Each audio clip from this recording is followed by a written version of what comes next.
everybody. Yeah.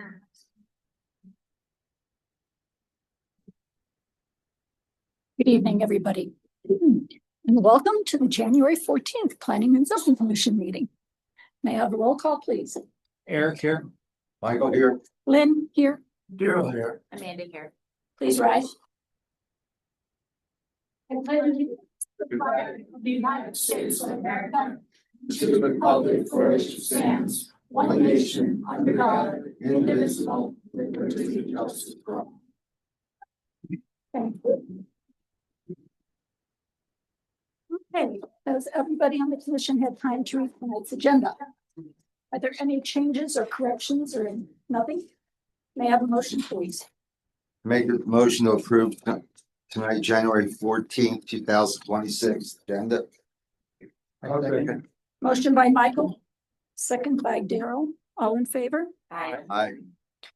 Approval of the minutes of December 10th, which were very, very few, so I doubt that there's anything. But does anybody have anything? No? May I have a motion, please? I make a motion to approve the minutes from December 10th, 2025.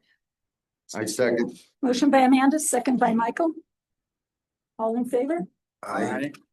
Does anyone tonight have any declaration of conflicts of interest on anything? I have a I just need to go on record. It's not a conflict of interest, but we want to make sure that there's public record that I previously sat on three different accountability committees / boards for the district as it relates to design review and land use public hearings C. So first would be Red Sandstone accountability, Berry Creek accountability, and then district-wide gifted counted accountability. No conflict of interest. Daryl? No. I have none. Michael? I have none. Eric? I have a conflict of interest since I am a resident in the Mulway Park and since I have a financial agreement with the school district that I must recuse myself from That portion. this portion of the meeting. Absolutely. And until that, since we are only 5, you can vote the rest of the evening. Okay. Thank you. Public comment on anything that is not on tonight's agenda. Is there anybody? No? So we'll go on from that. We have no special presentations. Therefore, design review and land use public hearing 0112 Miles and Lane, new single family resident. Or Madison? This is a 4-bedroom, 3,677 square foot single family home. Measured to the midpoint of the roof, it was 27 feet 11 inches, which is under the 20-foot height limit. Parking is adequate with 4 off-street spaces. All setbacks are respected, and the proposal is under the allowable lot and impervious coverage limitations. They have more snow storage than is required by the code at 477 square feet. Staff recommends approval of the plans. Does the representative have anything to say? Don is on the meeting and he is available to answer any questions you guys might have. Would you mind giving us your name and address? Yes, Taylor Hermes, 91 Mountain Hope Circle, C201. Thank you so much. Thank you. Okay, anybody on the staff? Oh, how about public comment? Does anybody in the audience have public comment on Miles and Lane and Turn North? No, everybody's smiling. That's good. Okay, with that, anybody on the commission? I do. Okay, I gotta know. Once again, I noticed your landscaper has gone back to the shredded bark. You know my Yep. view, non-combustible material from the house out. That was likely an oversight, so we'll make sure to get that correct. Okay, just anything. Thank you, dear. With that, may I have a motion? Make motion to approve 0112 Miles and Lane. May I have a second? I second. Go ahead, bro. I second. May I have a roll call vote, please? Eric, I. Michael, aye. Lynn, aye. Daryl, aye. Amanda, aye. Thank you. Next, we have 532 Taylor Street A modification to the existing unit. Madison? So this is actually something pretty similar to what y'all saw in Belden a couple months ago. As y'all are aware, staff has the discretion to make things, to make approvals for changes for siding, window moving, things like that. And even though this doesn't touch building height or lot or impervious coverage, because it increases the livable square footage, staff wanted to bring this before y'all. So essentially there's this, this is a duplex unit at 532 Taylor. And they would like to put a shed roof over the second story balcony. And they would also like to extend the livable space in between the little connecting area between the two duplex units in order to make that master suite on the top floor a little bigger. Again, it doesn't increase any building height, doesn't increase lot or impervious coverage, but due to the increase in massing overall, staff wanted to bring this before y'all, but we are recommending it. Thank you. Burke, are you here to represent? Yeah. You mind? Please state your name and address. Burke Harrington, 532A Taylor Street. Do you have anything? No. Okay, let's wait. If anybody else does, well, you're up there. Does anybody in the audience, open to public comment? Does anybody in the audience have any concerns? Nobody? Zoom? No raise hands. On the commission? No. No? No. I had a question. All the material are going to be matching with the existing materials. Is that correct? Yes. Okay, I was just wondering, I hadn't noticed, but. Yeah. Okay, I have a motion. Michael has a motion. Make a motion to approve 532 Taylor Street, Unit A as proposed. May I have a second? I'll second. Motion by Michael, second by Eric. May I have a roll call vote, please? Amanda, I. Daryl, I. Lynn, aye. Michael, I. Eric, I. Thank you, Rick. Thank you. Have a good evening. Yeah. Happy New Year. Happy See you. New Year. Yeah. And with that, I have a little something I'd like to say prior to the next item, which is Malloy Park. I want to say good evening and thank you all for coming. If you wish to speak, those of you who are in the audience, please raise your hand at public comment time. We'll recognize you, and then you can approach the lectern and state your name and address. When you're there, you'll have 3 minutes to voice your concerns or thoughts or ask questions. All questions will be held till the end of public comment. Madison and Scott will record them, and then we'll go back and answer them as needed. Good evening. Oh. Little guy. If you are representing yourself and others, all parties need to be present or on Zoom or in person and state their names and addresses. Poll time is limited to 10 minutes. Scott and Madison again will note the questions and respond at the end of the public hearing. To the commission, please remember to take the time to voice any concerns you have. And remember, if you feel we need more time to arrive at our answers this evening or your concerns, we have the ability to recommend a continuance to a date certain. With that, Eric. I'm gonna go sit in my stands. Okay. Sorry, Eric. We love you. And with that, Scott? Thank you, Madam Chair. For everyone in the audience tonight who doesn't know me, my name is Scott Hunn. I'm the planning director here for the town of Minturn. Thank you all for being here. I have the distinct pleasure of walking you through the most boring part of this whole thing and talking about the process, how we got to tonight, and the criteria that the Planning Commission needs to consider for approval of this subdivision plat. So I will do that in as brief a manner as I can. And then followed by my presentation, we'll have another presentation by the applicant and questions by the Planning Commission. So here we go. So first off, introductions. I just introduced myself. This is a review of the Eagle County School District preliminary plat for a major subdivision. And I'll get into what the process is for a major subdivision within the town of Minturn. Our team, headed up by Rob Gutierrez, our town manager, Mike Sawyer, Harper Powell, Jeff Spinell, myself, Madison, Susan Ryan from Holland and Hart, who deals with water rights. Christy Radabaugh, also a town consultant who deals with water capacity calculations that the town has relied on through water moratoriums and planning out the new water treatment plant. Jim Mann, who handles consult for town financial. Thank you. Jim handles municipal finances.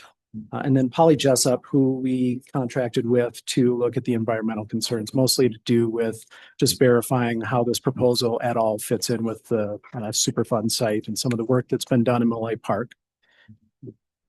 As with any major application like this, the town engages in what's called a public referral process, and that's where we send out the application once the application is deemed complete by staff. And in this case, it took us just over a year to get to the place where we thought that we had all the information needed to send it out for public referral. That went out to Colorado Parks and Wildlife. I see Devin here tonight. Thank you, Devin, for being here. Eagle River Water and Sanitation District, CDOT, Xcel Energy, Eagle River Fire Protection District, and the Colorado Geologic Survey. In my staff report, you see that I provided a rundown of those agencies as well as the agencies that actually responded with comments. All of those comments should be in your packet. So the major subdivision. This is a process that includes two steps. The first is the preliminary plat for subdivision, which is where we are tonight and what we've been reviewing for the last 2 years.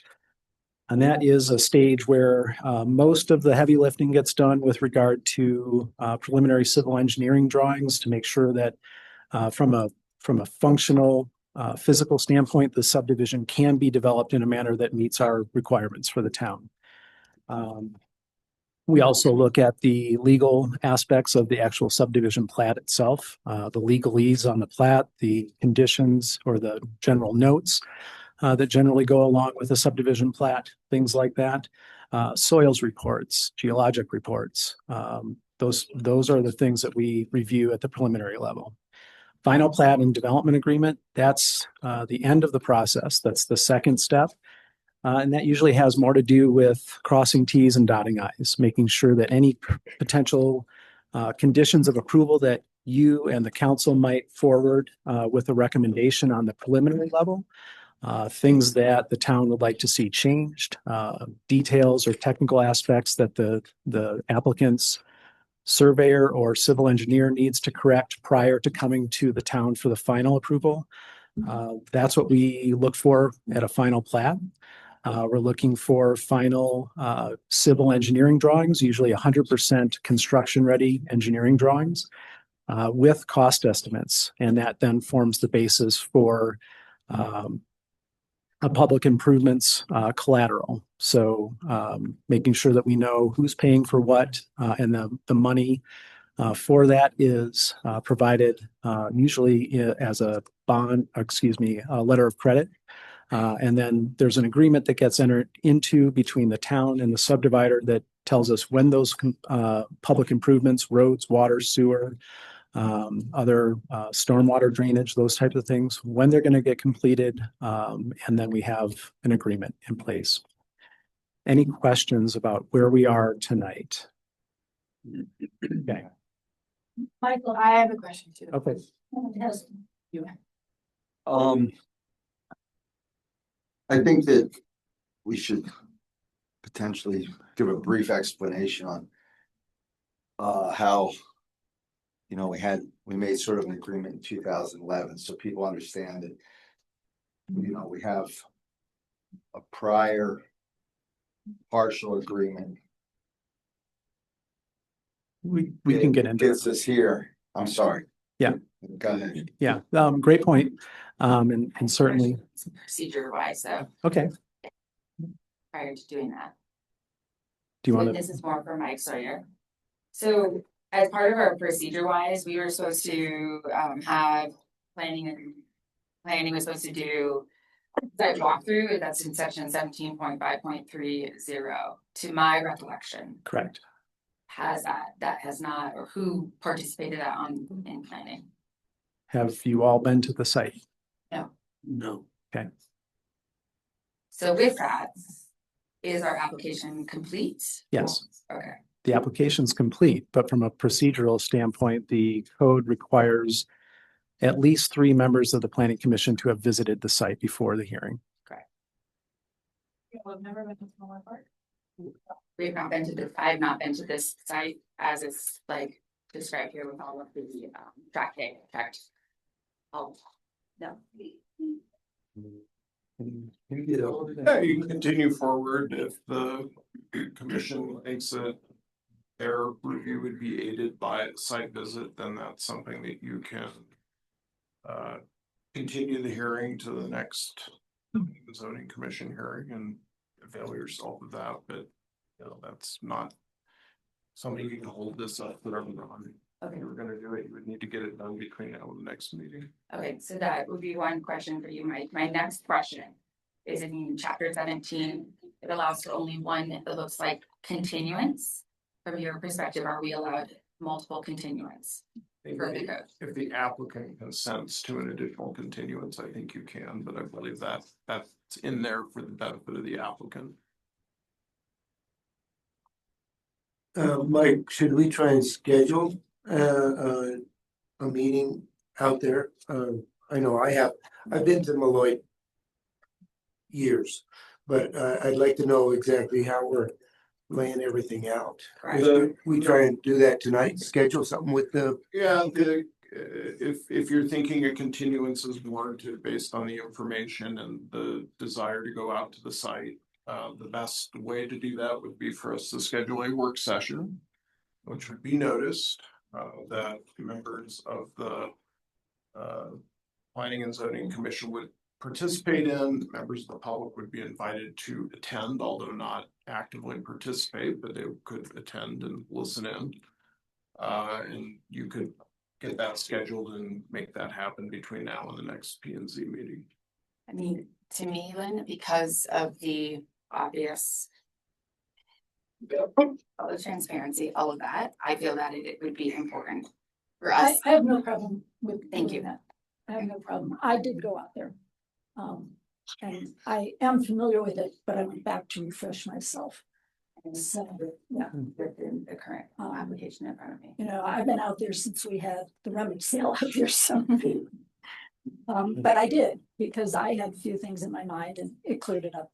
So, but if they would choose to do that, that's fine. I think that's why Madison did reach out to the planning commission and encouraged you to go out to the site, because typically we don't do site visits as a group. Doesn't mean we can't. But relative to that particular section of the code, that's why she reached out and said, we need at least 3 people to go out there. So we could, let's deal with that, I guess, at the end of tonight's meeting to figure out what a potential date might be. A lot of times those site visits most often are conducted before the actual hearing. So in the afternoon, and then you come back and reconvene for the actual. It's the same day as the meeting. Okay. Yep. All right. Sorry, just wondering, there's procedure. No, it's good stuff. All right. Yep. Real briefly, I mentioned this a couple times. We've been looking at this preliminary plat application for 2 years now. The original application date was in November of 2023. It took us until late that year to get to a point where we felt that the application was complete and ready for full review, and then sending it out on referral to those public agencies and other town consultants in September of 2024. And then we got another year of review, just the applicant responding to referral comments, staff comments.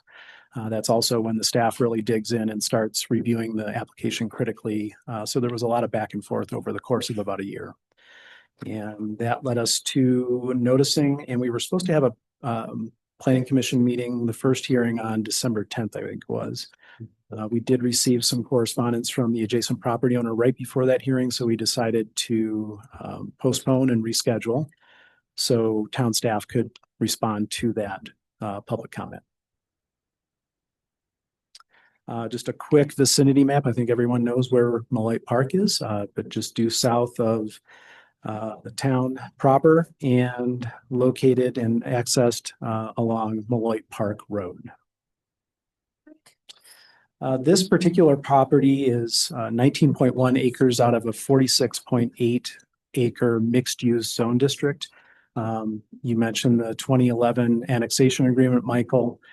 In 2011, the district and the town participated in an annexation of this area into the town. At that point, zoning was applied not just to the subject property where the subdivision is proposed, but also other areas within Molloy Park character area.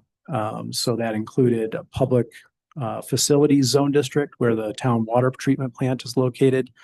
It also included recreation and open space tracts, and then the larger mixed-use zone district. And the mixed-use zone district does allow for quite a few different uses by right. Chief among them are residential development, single-family, duplex, multifamily, and townhome development. And those are all stated in the town zone district in the zoning code description of the mixed-use zone district. So that's one of the things that staff looked at, obviously, when this project came in. The plat itself, and I'll let Tom Braun get into the specifics on their plan and the conceptual development plans that go along with the subdivision. But their plan creates 8 distinct parcels that can be developed within this 19.1 acre area. And then within that, 5 open space tracts, in addition to the open space tracts that are already platted that surround this development to the south, the ball fields and so forth. The conceptual development plan provides a mix of housing types and sizes. There are existing 17 units of housing on the site right now. Those would eventually be replaced and included within the total 120 new units for a total of 137 units in this area. The plans also include trails and connections within the subdivision itself, within the neighborhood, in addition to new infrastructure, water, sewer, roads, those types of things. And this is my favorite part, citing the actual regulations. I apologize, but please bear with me. I need to read these into the record. So this is the purpose straight out of our code of the subdivision regulations for the town of Minturn. These subdivision regulations are intended and designed to protect the health, safety, and welfare of the citizens of the town by providing orderly, controlled development, by requiring disclosure to purchasers of unknown risks, and by establishing minimum standards for the design of land subdivision projects to ensure that all public and private facilities, including streets and other forms of access, drainage, water supply, and sanitation improvements necessary to support human occupation on the land, are provided while also protecting the land form, streams, and vegetation from the effects of excessive earthwork and deforestation resulting in excessive erosion and other forms of environmental deterioration. To assure attainment of the objectives, it is necessary that each subdivision be planned in an efficient and economic manner. And then within that same section of our code, there are, I believe it's 8 principles, if you will, not necessarily standards or criteria for approval, but principles that go along with that purpose statement. Number 1 is to establish a reasonable and equitable procedure and standards for the subdivision of land. That's why we're here tonight. That's why we've been reviewing this for 2 years. Safe and convenient traffic circulation, to require the provision of safe and convenient vehicular and pedestrian traffic circulation. And that usually has more to do with the layout of the subdivision itself and not necessarily access to the site or off-site improvements, but those could be required or considered. Adequacy of public facilities, ensure that public facilities are available to serve the development. Conserve and manage natural resources, conserve and manage, there you go. Minimize air and water pollution, to minimize the impacts of air and water pollution and the degradation of land. provide for open space and recreational land through efficient and appropriate subdivision design, guide future growth and development consistent with the master plan and the land use regulations. In this case, that would be the 2023 community plan for the town of Minturn and the town code. Number 8, maintain or improve safety from fire, flood, and other potential disasters. Number 9, provide adequate light, air, and privacy for land uses. And number 10, ensure that the subdivision, once it's approved, gets recorded and is legally proper. The standards for any questions on that at all? Okay. The standards for a preliminary plat, there's really not a lot of them. There's 3 standards or criteria for approval. Information that you are, as the Planning Commission and the Town Council, need to consider the following, that the information requested or required by the town, so that's the application packet, the narrative, all the studies, the technical reports, the plat itself, and the civil engineering drawings, as well as referral comments received through the process. Whether the proposed subdivision conforms to these and other applicable regulations, policies, and guidelines. So again, that's the Town of Minturn Municipal Code, the Chapter 16, which is zoning, Chapter 17, which is subdivision regulations, the Town of Minturn's community plan, the Town of Minturn's housing action plan, probably at some level, the annexation or the 3-mile plan for annexation for the town. And then lastly, that you are to consider review of reports on file and others as available pertaining to geologic, soils, wildfire, flood, pollution, and other hazards, mineral resource areas, and significant wildlife areas. The review shall consider the guidelines and recommendations as prepared by the appropriate agency to mitigate hazards and to protect resources. So those are that's your parameters right there in making any finding of conformance or non-conformance. Any questions on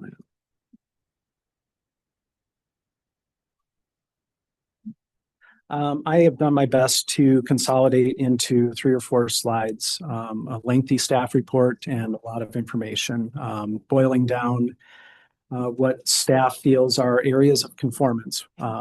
We are recommending approval with conditions of this preliminary plat. We feel that the plat does conform to the town's subdivision regulations and applicable engineering standards with the conditions that we're proposing. Those lead to things that need to be further addressed between now and final plat. We also feel that the plat conforms with the community plan, the town's growth management policies, the community housing goals and policies, and the 2011 annexation agreement. All of those are equally important. I went into quite a bit of detail in the staff report, looking at each of the theme areas of our 2023 community plan, pulling out goals or policies or objectives that are germane to this particular proposal.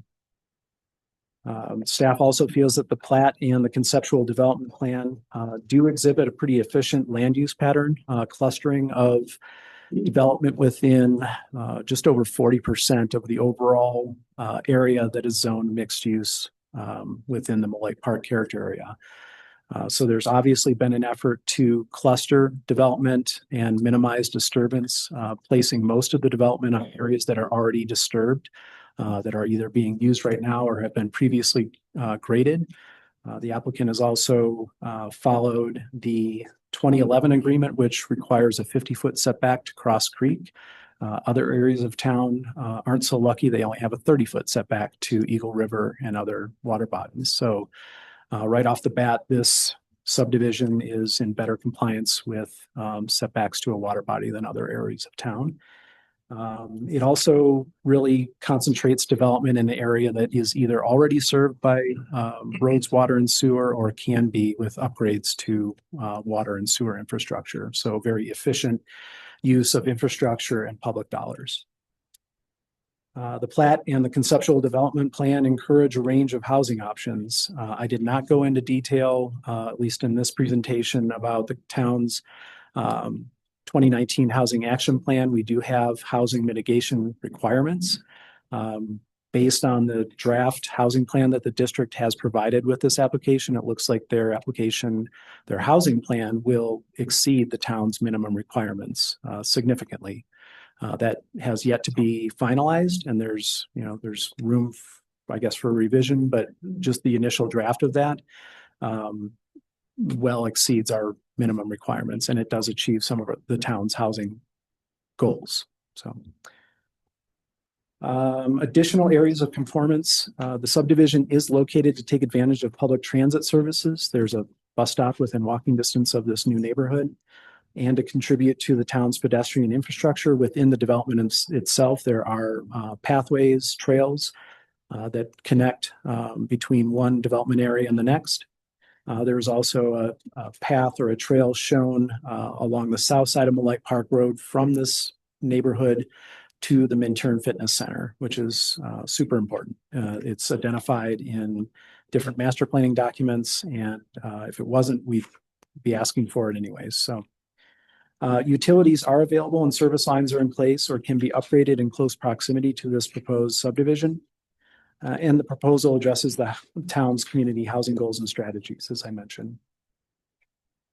Outstanding issues and discussion topics. These were covered in the staff report. I will not go into great depth here. I'd like Tom Braun to make his presentation first, and I think we're going to have plenty of discussion and public testimony. The first one is Mollite Park Road. As I mentioned, we were ready to go to hearing on December 10th. We did receive a letter from the adjacent property owner, Battle North Limit LLC, raising issues about the legal aspects of Mollite Park Road. That road exists within an easement. It is a privately maintained and owned road at the moment. So there are, and Mike certainly jump in at any time. We can defer to answer questions on this. So that was one thing that we wanted to make sure that we had discussions with the adjacent property owner first before we came back to you and try to sort through some of those issues and see if there's any resolution. As you saw in the staff report, and we will probably talk about conditions of approval tonight. Most of the conditions of approval, at least the draft conditions of approval, we can always add to those.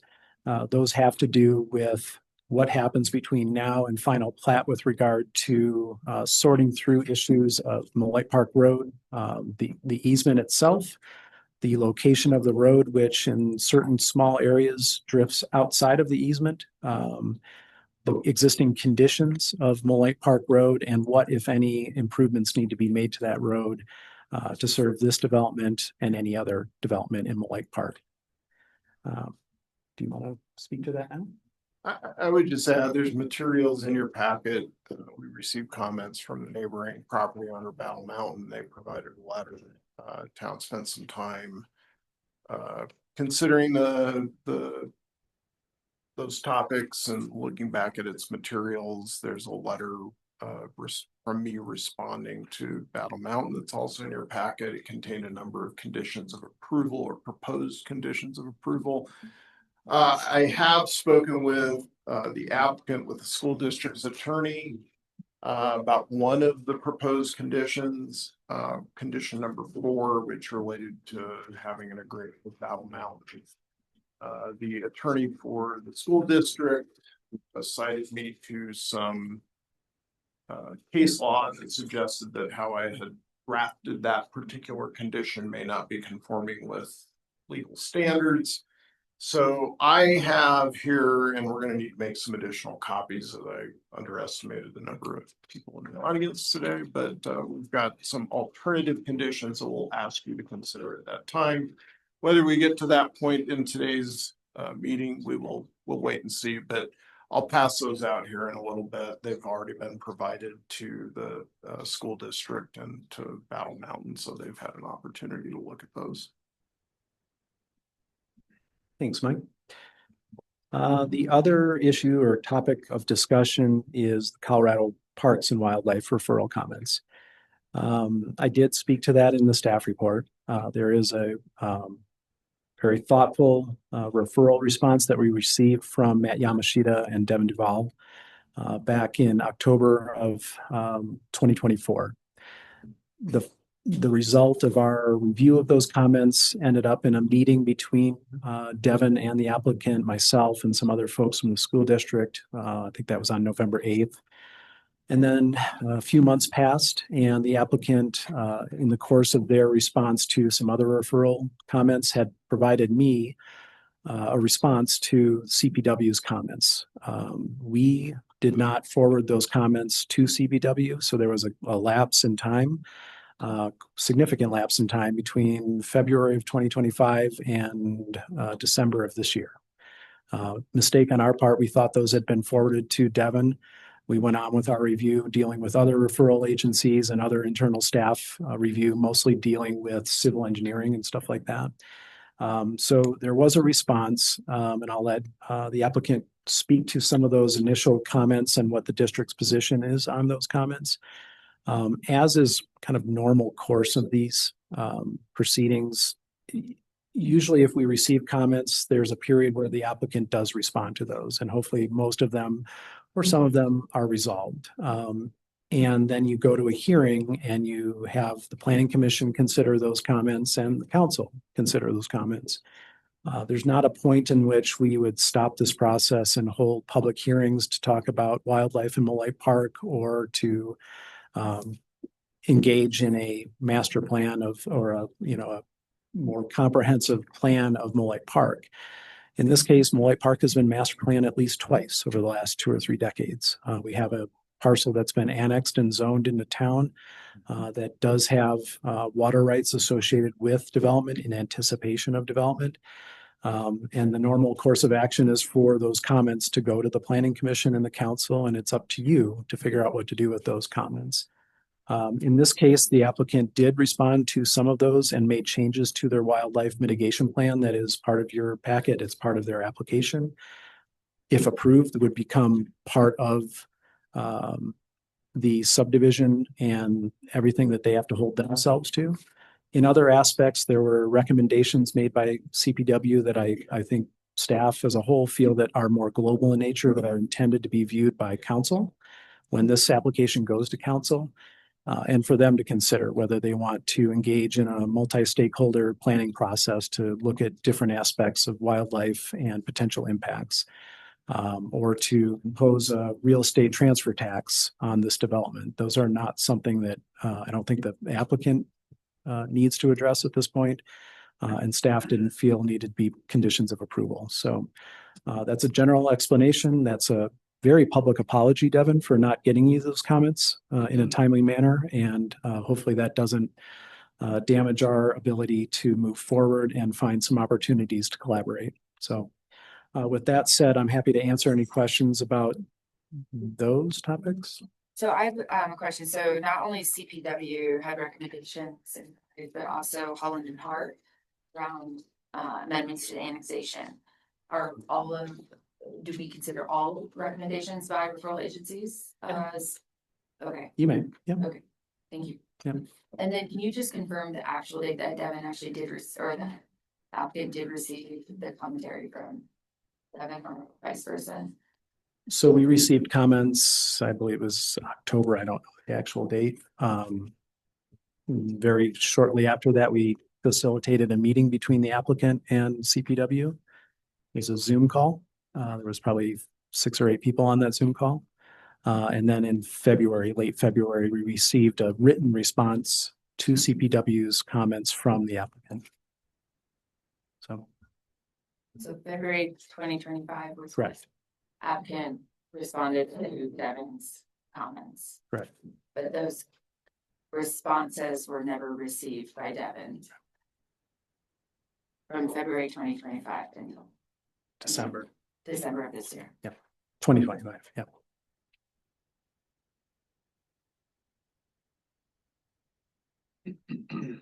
Any other questions on that? Then the only other question I have is outside of the response from the applicant to the commentary, were there any other material changes in the application during that time? I think Mr. Braun can probably address those. Yes, there were. So with no other questions, I'm just going to summarize and then hopefully turn it over to either more questions or the applicant. Okay. So in summary, the 2011 annexation agreement and related ordinance, which zoned the property mixed use, also authorized up to 120 additional units or SFEs. So that has everything to do with water rights associated with the school district's property and an anticipation that development would occur in the future. The subdivision complies with the mixed-use zoning and density limits within the Beloit Park character area. Staff feels that the town has received sufficient levels of information and plans necessary to review conformance and make positive findings at the preliminary level. The subdivision primarily concentrates development on less than half of the available mixed-use acreage. We also feel that the plat meets the submittal requirements and approval criteria of the town code. That the proposal addresses the overarching master plan goals and policies of the town, particularly the housing goals and policies. The proposal or issues related to Beloit Park Road are to be addressed before or with final plat. Opportunities still exist for the town to collaborate with CPW and stakeholders to address wildlife protection issues. And then finally, staff is recommending approval with conditions. Anybody? Michael? I have a question. In our 2011 agreement that we made with the school district, they had 150 taps, and we have 120 plus the 17 existing. So it seems like, according to my math, like 13 are unaccounted for, or a lot of something else, or I don't know. So that's my question. Great question. Mike, I don't know if you want to address that or have Tom Braun address that.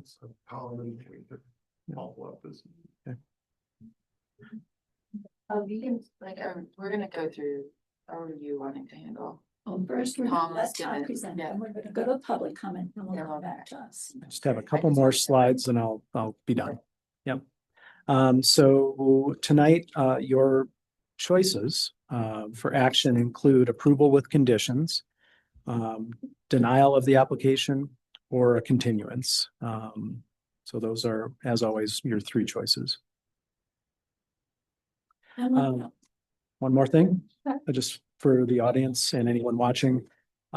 So next steps would include planning commission review if we continue to a date certain. It sounds like we might do that, particularly to do a site visit.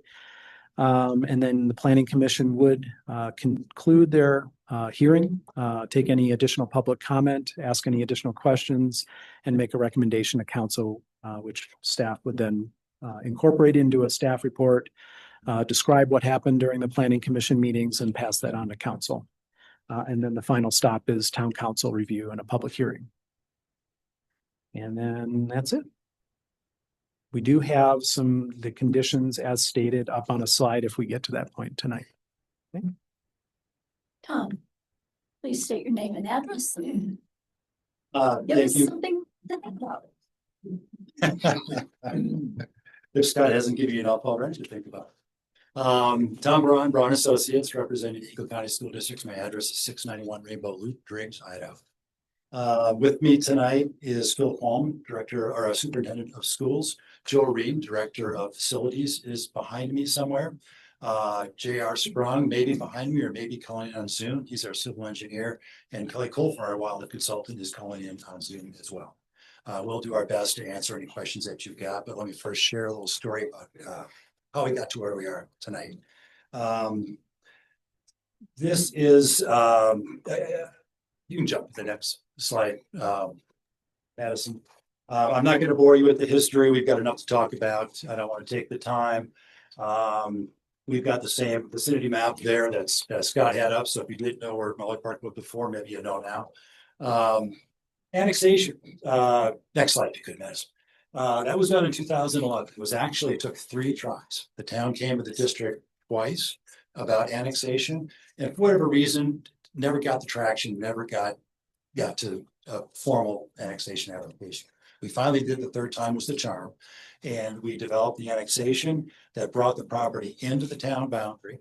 And also then brought with it the annexation agreement. Scott shared with you some of the elements of that annexation agreement. I'm not going to go through them again in detail. You've heard it tonight. You've heard it also, I think, at your work session on the annexation agreement here a couple of months ago, where Mike and Scott walked you through that agreement. Very important for them to have done so. And I think that was a great move to give you the understanding of the background on how that agreement affects this project. Next slide, Madison. Thank you. Zoning also came with it. And this, I think, is extremely important. When you look at that little diagram on the right, the purple area is the 18 acres that the district conveyed to the town for the water treatment plant. The reddish area is the mixed use area. That's about 45 or so acres. The green is the open space designation. That's about 41 or 42 acres. So we've got almost as much land in open space as we put into potential mixed use and development area. And the reason for that was pretty simple. You see the two main features of that open space area, the Cross Creek corridor. We provided that as an open space designation around the creek to protect the creek. As Scott mentioned, we'll talk about the setback in a second. The other part of that was the southern end of the property, where it kind of comes down to a triangle down there. Beautiful, stunning piece of the park. Many of you have probably been out there. Gently rolling terrain, amazing views. It's fantastic. It was too fantastic to mess up. And we put that into open space in 2011 because that's what it should have been. So we were already back in 2011 starting to think about the site and where might be appropriate for change and where things shouldn't change. The point of all this is this project is a little bit different than, say, Minturn North. That was a rezoning or PUD. I forget exactly what they did. That was kind of discretionary. You like the plan or not. In this case, there's the zoning. Zoning is in place for this project. The annexation agreement contemplates this project. So it's not so much a matter of, gee, should they do this? It's really a matter of how they do it. And back to Scott's comments, how do you meet the subdivision standards? How do you meet the standards of the 2011 agreement, the master plan, those types of things? Mention the zoning, all of these dimensional standards, lot size, setbacks, those all came out of your current code. We didn't mess with those. The one thing that changed was your code said 30-foot river setback. The request was made in 2011. Hey, can you do better? And we said, sure. And we made that 50. So that establishes basically the development parameters for the mixed use property. Let me talk to you just briefly about the site. Geohazards, geotech, no geologic hazards that affect development. The geotech report came in just like everyone in the valley. There's standard things about you might find sinkholes, you might find this, you might find that, but the site is buildable based on the geotech analysis. With regard to wetlands, we had wetland delineations done. Those are all really associated with the Cross Creek corridor. This next slide, we have overlaid the subdivision plan on the wetland delineation. You can see, or maybe you can't, depending upon your eyes, all the wetlands are outside the subdivision. They're all in that open space tract. So we have no issues. We're not affecting wetland having that. With regard to the floodplain, this one's kind of interesting. FEMA has mapped the Cross Creek floodplain. There's a small area of floodplain now at the south end of the site that really doesn't come into play. That's associated and next to the ball fields. We're not doing anything down there. It does show floodplain up on the north end of the property, and this does create a complication. Go ahead, Madison, if you could. You zoomed in a little bit here in that lighter crosshatch area. The floodplain line basically climbed up the contour, straight up the contours, which floodplains don't do. They run and rise consistently with the contour information. And so we approached FEMA, submitted an application, and they essentially agreed that the floodplain line drawn by your engineers is the actual floodplain line. And that area that's crosshatch is no longer in the floodplain because of the inconsistency in the FEMA mapping. That darker crosshatch area is still in the floodplain. That's down the bank, off the upland terrain and down in the river corridor, for lack of a better term. So we initially had some complications with floodplain, but we worked with FEMA and resolved those by going through their process. Next slide, if you could, Madison. Slopes, the slate is basically flat. You see that reddish color are steep slopes. Steep slopes on the left side above the water treatment plants, steep slopes south of the school. Within the site, there are a number of knolls or shallow hills throughout the Moy Park area. And we believe these are important defining features of the park itself. The bottom line of all this is we've got 45 or so acres. We don't have site constraints, natural features that would constrain or limit the development within those 45 acres. That's good news. It then begs the question, okay, well, what do we do?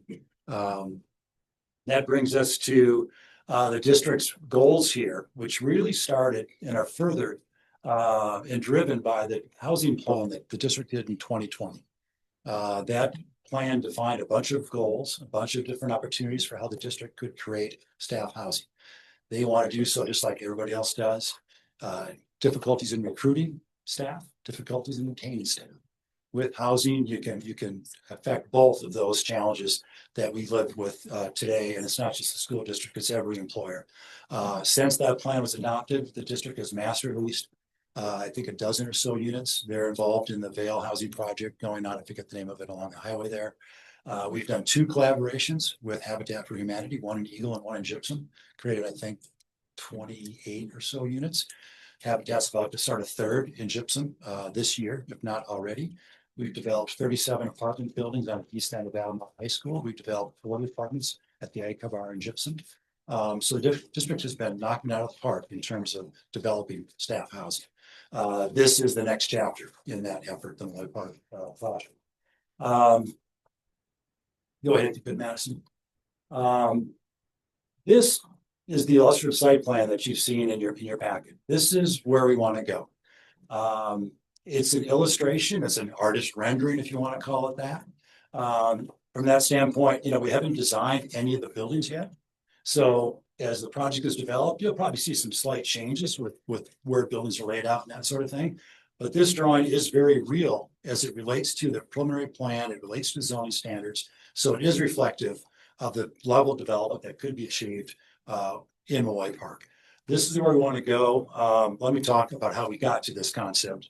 It started with the school board adopting 6 guiding principles that we were to use as we develop plans for how to treat Moy Park. Affordable and attainable housing for staff was the fundamental goal, to create employee stability and longevity. A variety of housing types. You've seen those in our sketches, townhomes, duplexes, probably some rental, 2-level stacked type apartment buildings are all anticipated to be a part of the end product. A locals oriented, livable and walkable community that fosters a sense of neighborhood, that fosters a sense of community. And hopefully you'll see that in the site plan with how we tried to locate the development sites in and around the features of Moy Park. Designing the community in a way that's sensitive to the natural environment. We'll touch on some of that as well with the site layout. Acknowledging existing educational, recreational, and public uses. I think you see that in how we've left land around the school to keep that area whole. And also in the work we're doing with Ski Club Vale on the Nordic trails and how we can integrate the trails with this project and keep that important facility in place. And then taxpayers' financial investments and you find creative partnerships. I think our example of that is our pending partnership with Habitat in terms of finding a way to create truly affordable housing at Moy Park. So these are factors that influenced how we put our site design together. The first thing, where do you put the housing? We've got 45 acres to work with. We tucked off to the side, the school area. We consider the ball fields sacred, not to be messed with. And we define 19 acres defined by that oddly shaped red line as to where the housing is located. I think Scott mentioned this 19 acres out of the 45 acres is where we've concentrated the housing. This does a number of things. It protects the fields. It puts the housing where the site's already largely been developed. It puts the housing where there are water and sewer lines already. It requires less road to get to the housing than if we would have gone further south into the park. Thank you, Madison. This is simply the same drawing. It shows you, we've superimposed the site plan onto the overall map to show you how the housing is integrated with the rest of the Moy Park area. I've gotten comments from folks that, gosh, why is it so tight? Why did you put everything so close together? Why did you spread things out a little bit? We could have done that. The zoning would have allowed it. But that would have meant taking that last row of homes, moving them to the south. That would have taken out that knoll that was there. That would have started to crowd the athletic fields. We didn't want to do that. And so I don't believe the site's overly dense, but that's why we located the homes where we did it in the manner that we did, was to balance the site and protect other aspects of the Millway Park that we felt are important. This is the same image I shared with you earlier. I've zoomed in a little bit. Those orange or red colored lines are these shallow hillsides that characterize the park. You see also on the aerial then the school, the community fund building used to be, the existing road, the existing homes in red. Next slide, if you could, Madison. On the left is that same in red, the same depiction of those hillsides. On the right is showing you those hillsides, and in yellow, where we are grading out those hillsides to accommodate the development. There's a fair amount of grading going on up in the northwest corner that allows the loop road to complete the loop around the project. And in the central part of the site, the west end of that knoll is taken down again to allow the road to make that loop. But as you can see, the vast majority of those knolls have been left intact. Some of them just skinnied down a bit by some of the grading that was going around them, but we worked hard to make the housing work with those land features. Madison, if you could, thank you. So here's the site plan again in yellow. I've identified those knolls, and you can kind of see with the overall layout. The loop road perimeter runs up against the property line at a sufficient distance to accommodate the duplex lots that wrap the loop road on the north and the west. Then you can see how the roads kind of feather their way through those existing knolls to allow us to preserve as much of them as we can while still accommodating the 120 additional units on the property. So hopefully that gives you some idea of what was behind our thought process when we laid out the subdivision, both in this format with the illustrative as well as then the preliminary plat that defines all these development sites and the road corridor. Let me talk about 8 or 10 different development considerations. Other things that come into play, Scott's touched on some of these. The housing plan, with our collaboration with Habitat, we may well on our first phase with them meet all of your requirements for both owner occupancy and the income thresholds. We've had 2 extremely successful projects, one in Eagle, one in Gypsum with Habitat. We're starting a third, and we've got a letter of intent for Habitat to work on the sites that you see there in that brownish tan color. Haven't yet figured out the mauve area and how that was going to be handled, but we are planning on this another collaboration with Habitat, which will go incredible ways in meeting your standards and requirements for workforce housing. Next slide, if you could. Traffic and circulation is a big topic. We have completed a traffic analysis that looked at both the existing traffic as well as the proposed 120 additional units. It will generate, we estimate, about 800 trips on an average day of the 120 additional units. 60 or so in the peak PM hours, 60 or so in the peak AM hour. We have gone through with CDOT and applied for an access permit to Highway 24. That permit has been issued by CDOT. What we have concluded is that with that amount of traffic, we do not trigger the need for a left turn lane coming down from Leadville. The performance of the intersection will dip from a level of service A to a level of service C, which is still within the acceptable standards for intersection performance. CDOT did tell us that the existing right turn lane is not quite long enough. It needs to be extended, and that will be a part of the construction drawings we'll submit to CDOT here in the coming future to make that change or improvement as a part of the project. Millway Park Road, the existing road, we have looked at, and it's interesting because the town does not have explicit design standards for roads. You know, lane widths and shoulder widths and turn radiuses and all these sorts of things. We applied some AASHTO standards to those and evaluated that existing road, surveyed it, and picked up the information of its location and that sort of thing. And our conclusion was that there was some fairly modest or minor development standard, design standard relating to the cross slope of the road that we were a couple percent too steep or too shallow. I even forget which it is at a few locations along the road corridor. But our conclusion was that the existing road is in a suitable condition as far as meeting design standards to handle the traffic from Malloy Park and the new proposed homes at Malloy Park. We have been in communication with Battle Mountain over the past couple of years.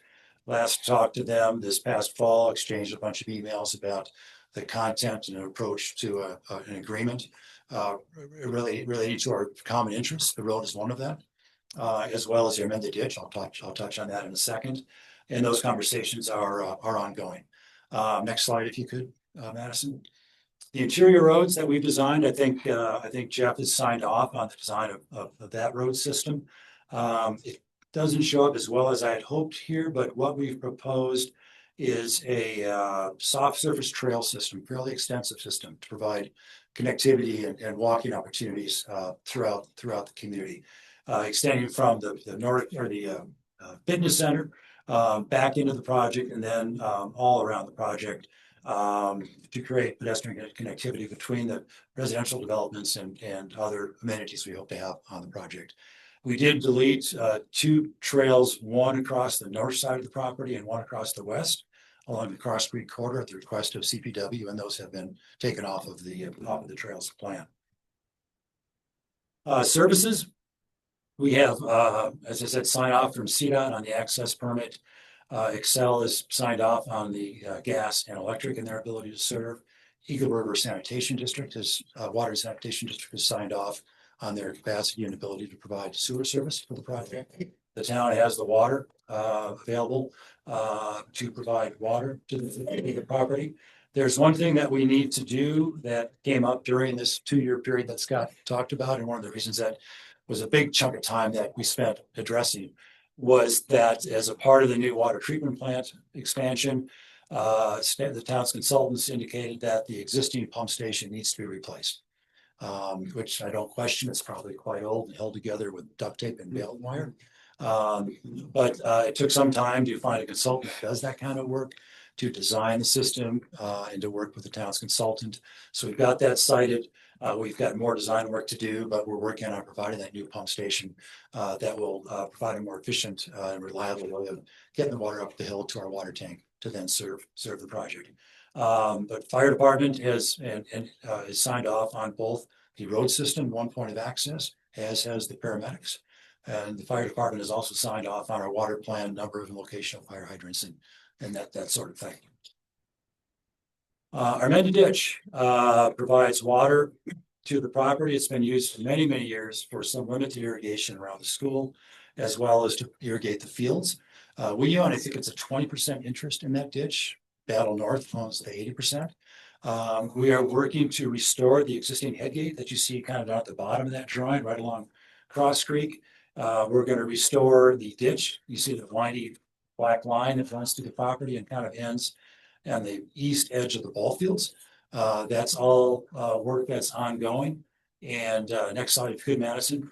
Where that ditch is going to end, where the red arrow is, there will be water storage, either cisterns or maybe a small pond that will fill from the ditch. We'll then draw water out of that to irrigate the fields. And we're designing a distribution system to bring irrigation water to the homes.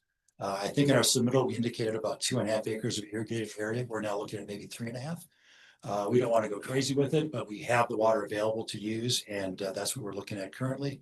But that is how we'll deal with the water. That was one of the key things about the annexation agreement and the amendment, was the town was very clear that any irrigation on the site will come from our amended ditch with a raw water system. The town doesn't want to trade raw water, treat it, and then have us irrigate with it. That's not good for anybody.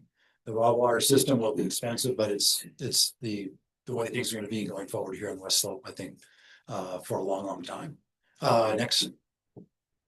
Wildfire, we're in based on the county mapping, the moderate fire zone or hazard zone. We have included in our narrative submittal 6 or 8 different mitigating measures that deal with landscaping, that deal with materials, homes, all intended to mitigate the risk of wildfire. And I assume that those will be documented, memorialized in our subdivision improvement agreement as we move forward and get to final plat. Next one, Madison. We did submit a wildlife mitigation plan after we had shared some conversations with Devin and seen the CPW's comments. There's a sad story about this as well. We submitted the mitigation plan in April. That never got to Devin either. In the fall, when I was asked to assemble all of our material into one packet, we missed that file. We had 25 files into that thing. We missed it. Devin didn't get it. He just got it recently. And so given that, there are some things, go ahead if you could, yes. These are things that are covered in the mitigation plan. They're really intended to address how the additional residency at the Molloy Park can be addressed, bear-proof trash containers, the potential of working with CDOT and Forest Service if they choose to pursue trail closures of some of the road trails or social trails in Forest Service land.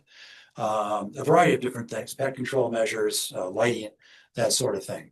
I expect now that Devin has finally gotten our wildlife plan, we'll spend some time working with him to see if we can come closer to agreement on what he's looking for and what we're comfortable with doing. Next slide, if you could.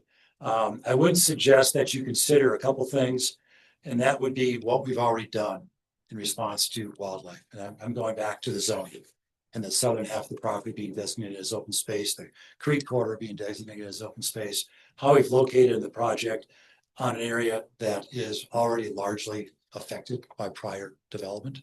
We feel we've done a lot in the background leading up to this point in response and deference and acknowledgement to wildlife resources.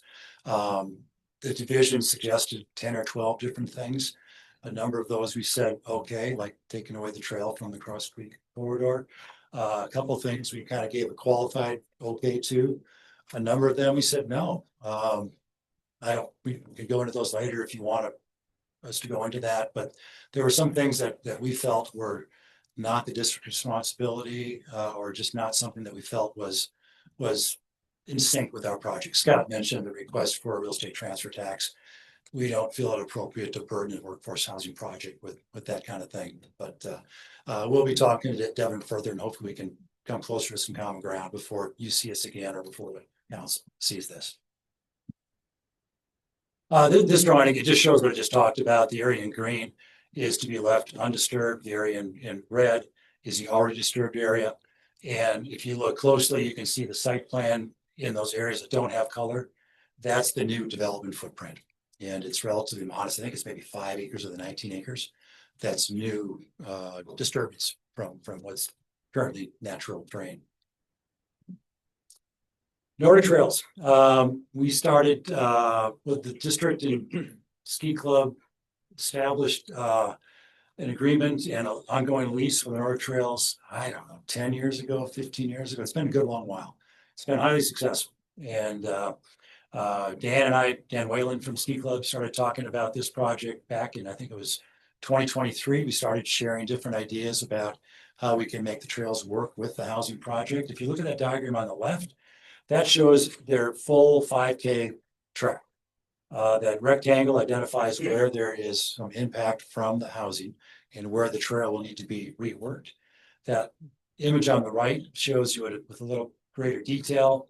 The soft red line is the trail that's affected by the proposed housing project. The solid red line are the existing trails.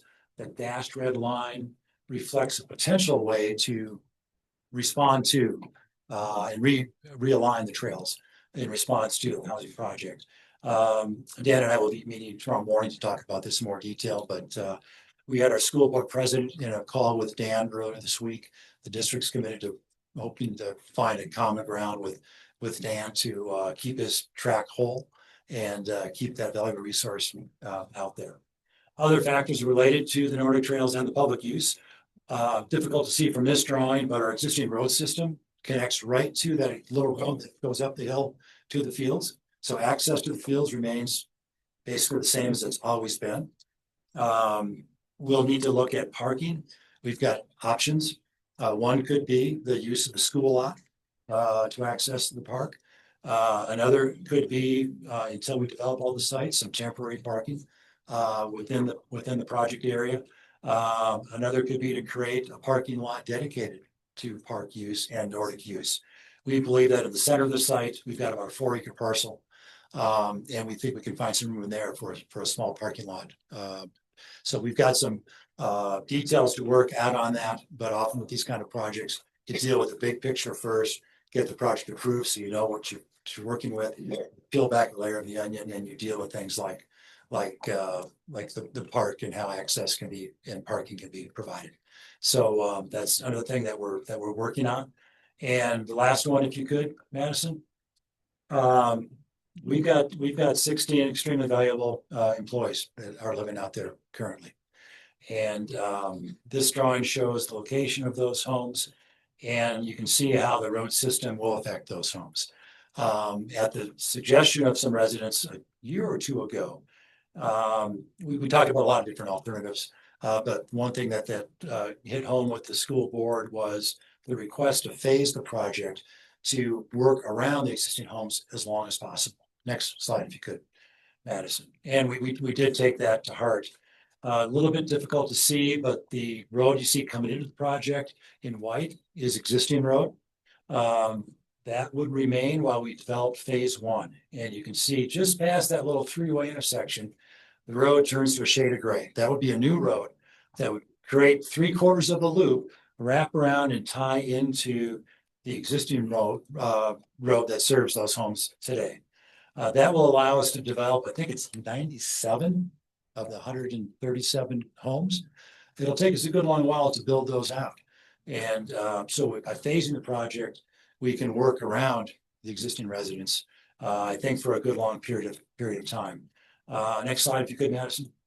And this simply then shows in gray what would happen then when phase 2 is to occur to get the entire project constructed. So this is something that it's taken extra design effort and will involve some costs, but the school board, I think, quite unanimously directed us to work out a phasing plan to develop other parts of the site first before we affected our existing residents. Wrap up. So we're here to talk about the subdivision of land. The main thing is that road corridor will be established. In mauve are all of the development sites. In white are some of the open space areas within the housing project. We're not proposing vertical development yet. That will all come through and be reviewed later through your design review process. Scott, I think, hit the nail on the head very well when his memo concluded that our application complies, or I think he said generally complies, with the 2011 annexation agreement, complies with the zoning, the Malloy Park character area. It complies with the subdivision standards, and it complies with the town's goals and policies in your master plans. We certainly have some work yet to do. That's not uncommon. We're at preliminary plan level. We have the final plat step yet to go, where more detail will come out and more issues will be addressed and resolved. But that's where we're at today. We look forward to hearing what you've got to say, hearing what the community has to say. We'll do our best to answer the questions you have. And thank you very much for your time.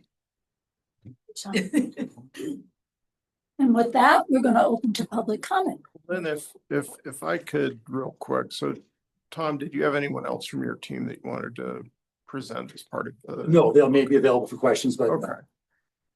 Scott and I were talking, and we wondered if while the applicant's presentation and Scott's presentation are fresh in your heads, if it made sense to allow the commissioners to ask questions about those two presentations. It may answer some questions that the public has. Yeah. Who wants to start? I don't want to start. I got a lot. I'll start. I'm sorry. You know me. I got a bunch. Tom, the question I asked earlier about the 13 unallotted tabs, do we have those allotted for something, or is the math wrong, or what's the answer to that question, please? Thanks for giving me the chance to try to answer that one, Scott. I really appreciate that. annexation agreement talks about potential number of units. It also talks about SFAs. And the reason it may say 150 is at the time we annexed, there was talk about Speakville Vale doing a workforce or a staff housing project out there. They never exercised that option, and that opportunity is going away. That could be why they're built in some additional SFEs. And so that could be a reason for that gap. You finish and then I'll follow up. We, the 120 are the net new. So the 16 or 17 out there now are already existing taps. So it's really a 30 tap gap, if you will. 120 includes what the seven, because you're counting 120 17 taps. to 17 existing. They're already existing taps. Yeah. Yeah, Yeah, but we're gonna change those and put them in new development. into the 120. That's where you come up with the 120. So there's 30 missing. No, there's not. Not missing, but go ahead, Mike. So there's 13 existing service taps out there. There's I'm sorry, 17. It's 17. We spent like 9 months working on this. The number is 17. The 6 7. 17. Get it on. That was good. There's a cap on an additional 120 residential units. And there is this distinction in the annexation agreement between district and non-district development. And district development can include things that are not residences. So they could add another school facility up there. And the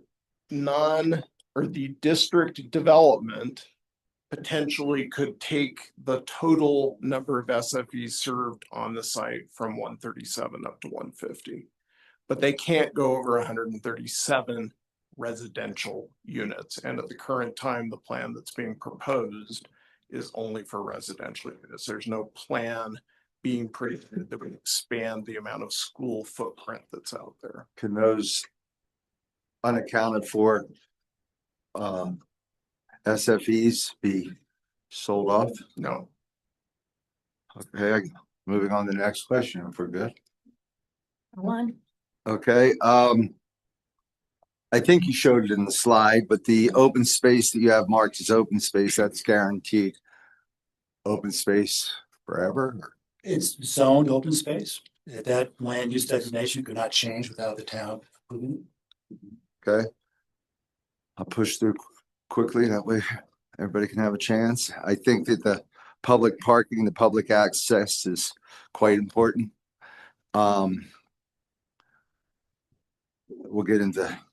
We'll go for a sticky one for a minute. Two of them. Go with the easy one first. Does the town not have any rights to run in the ditch? The town does not currently own any rights in the amended ditch. Okay, and then what's the width of your existing road easement?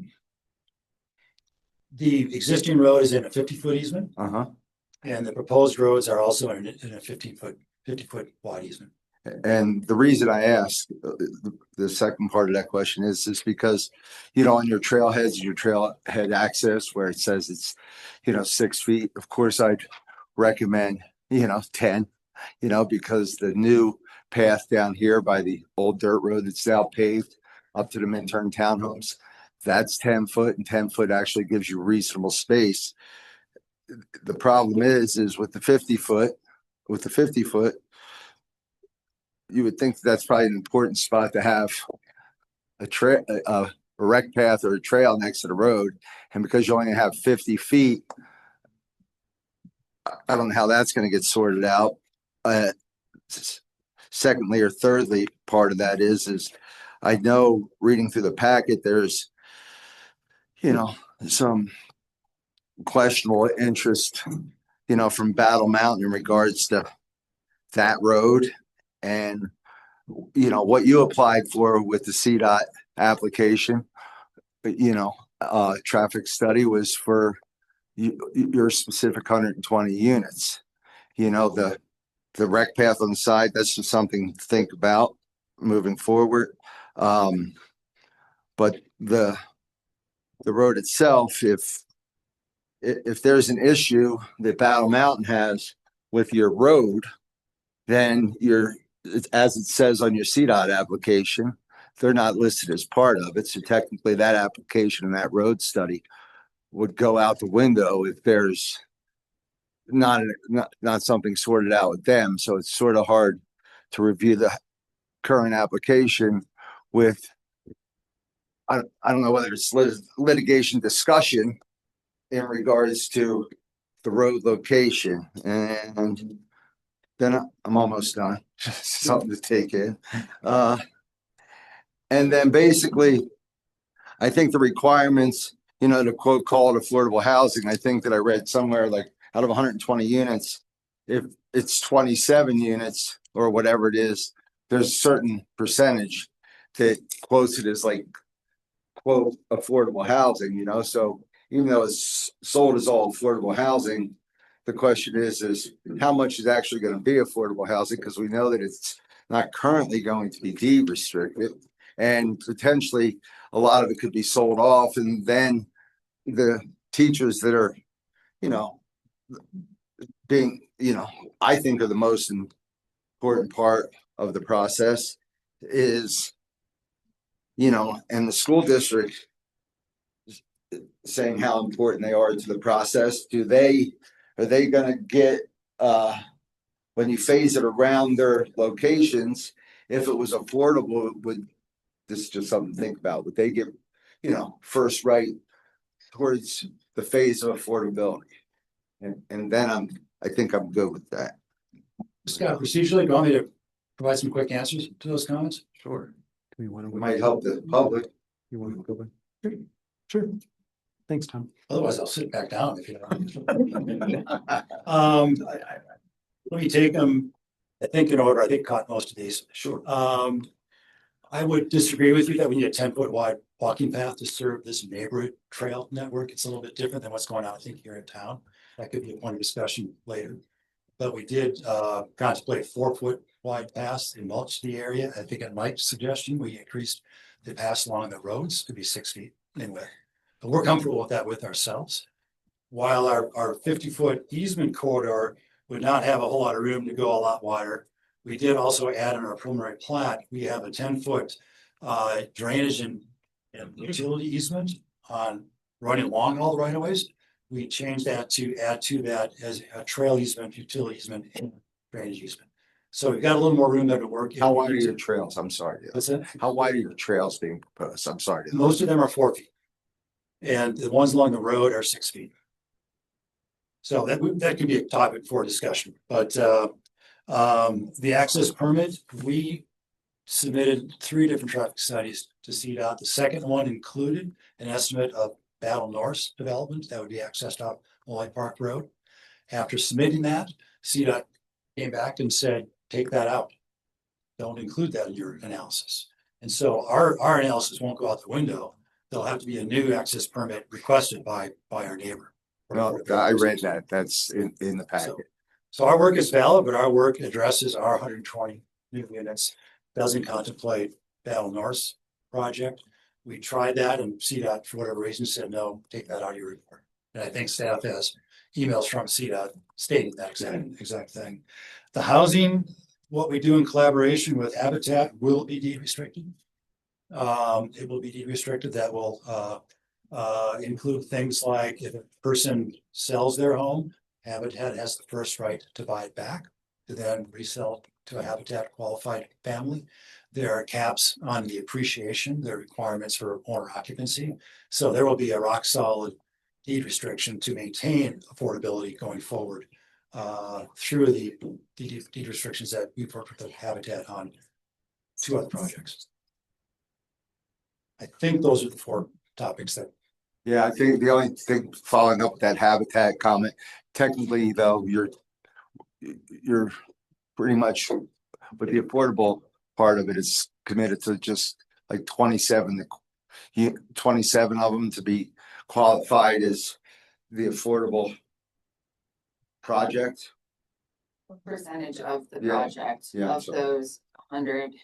Do you want me to ask it? Like what percentage of the total units is going to be going to the Habitat Right now, we have a letter of intent. To be clear, that's not binding, but we've had two of those before and three of them, we've made the project real. We fully intend to execute that letter of intent. Habitat's here tonight. They can probably tell you the same thing. I believe 62 units are identified in our initial letter of intent. I showed that diagram with color coding of which sites Habitat will have access to.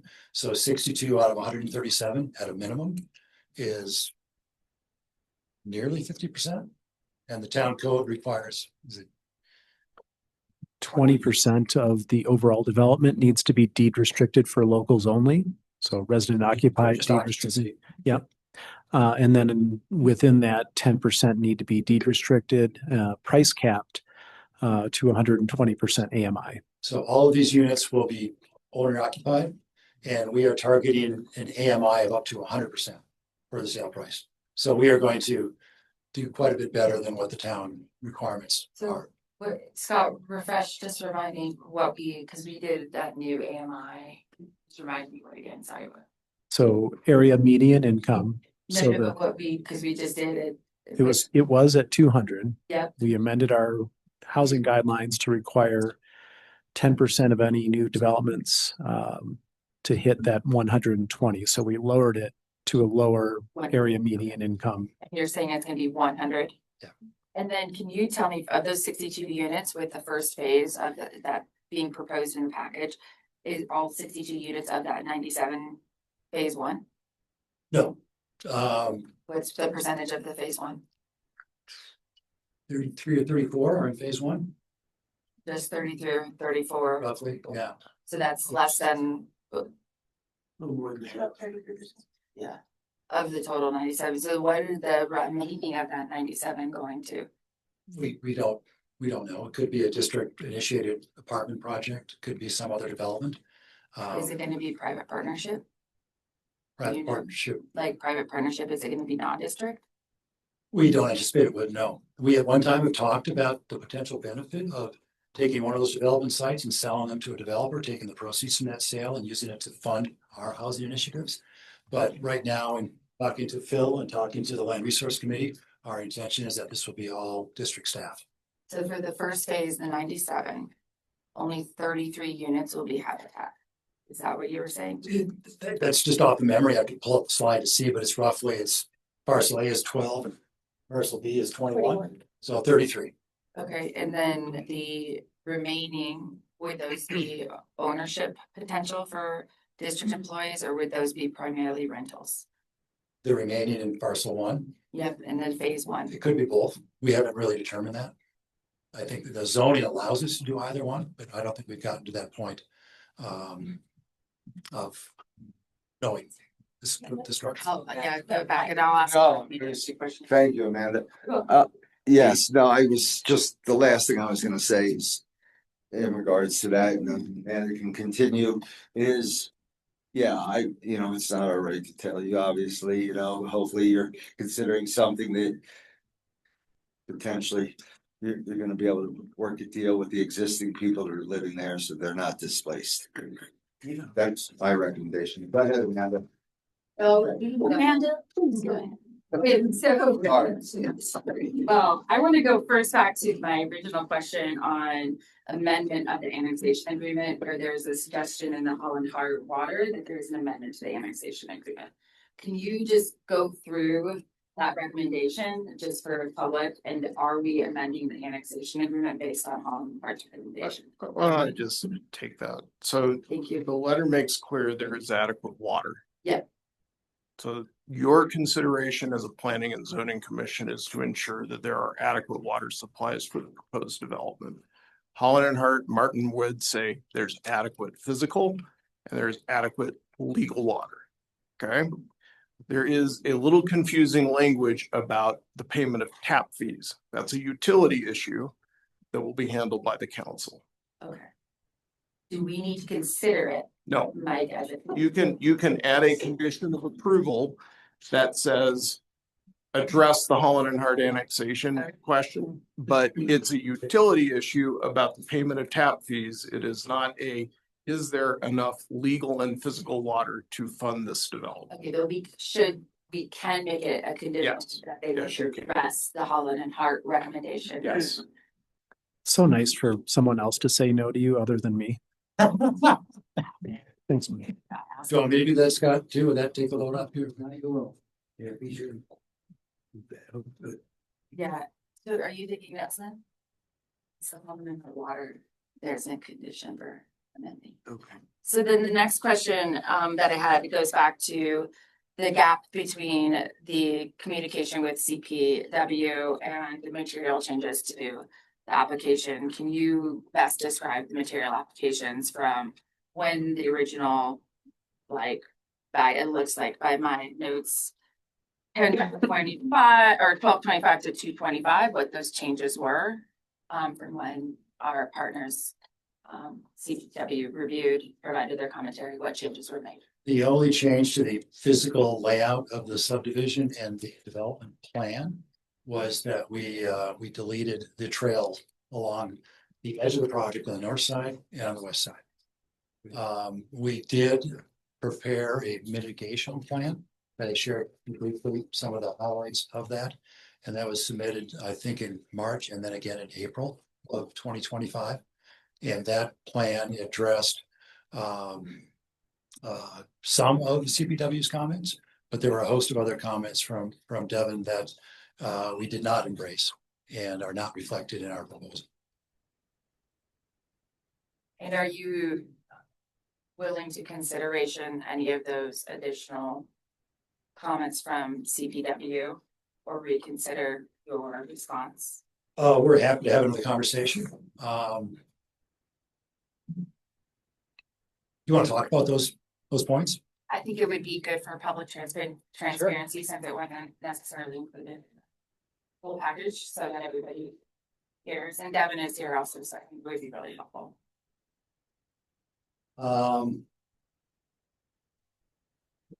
Sorry.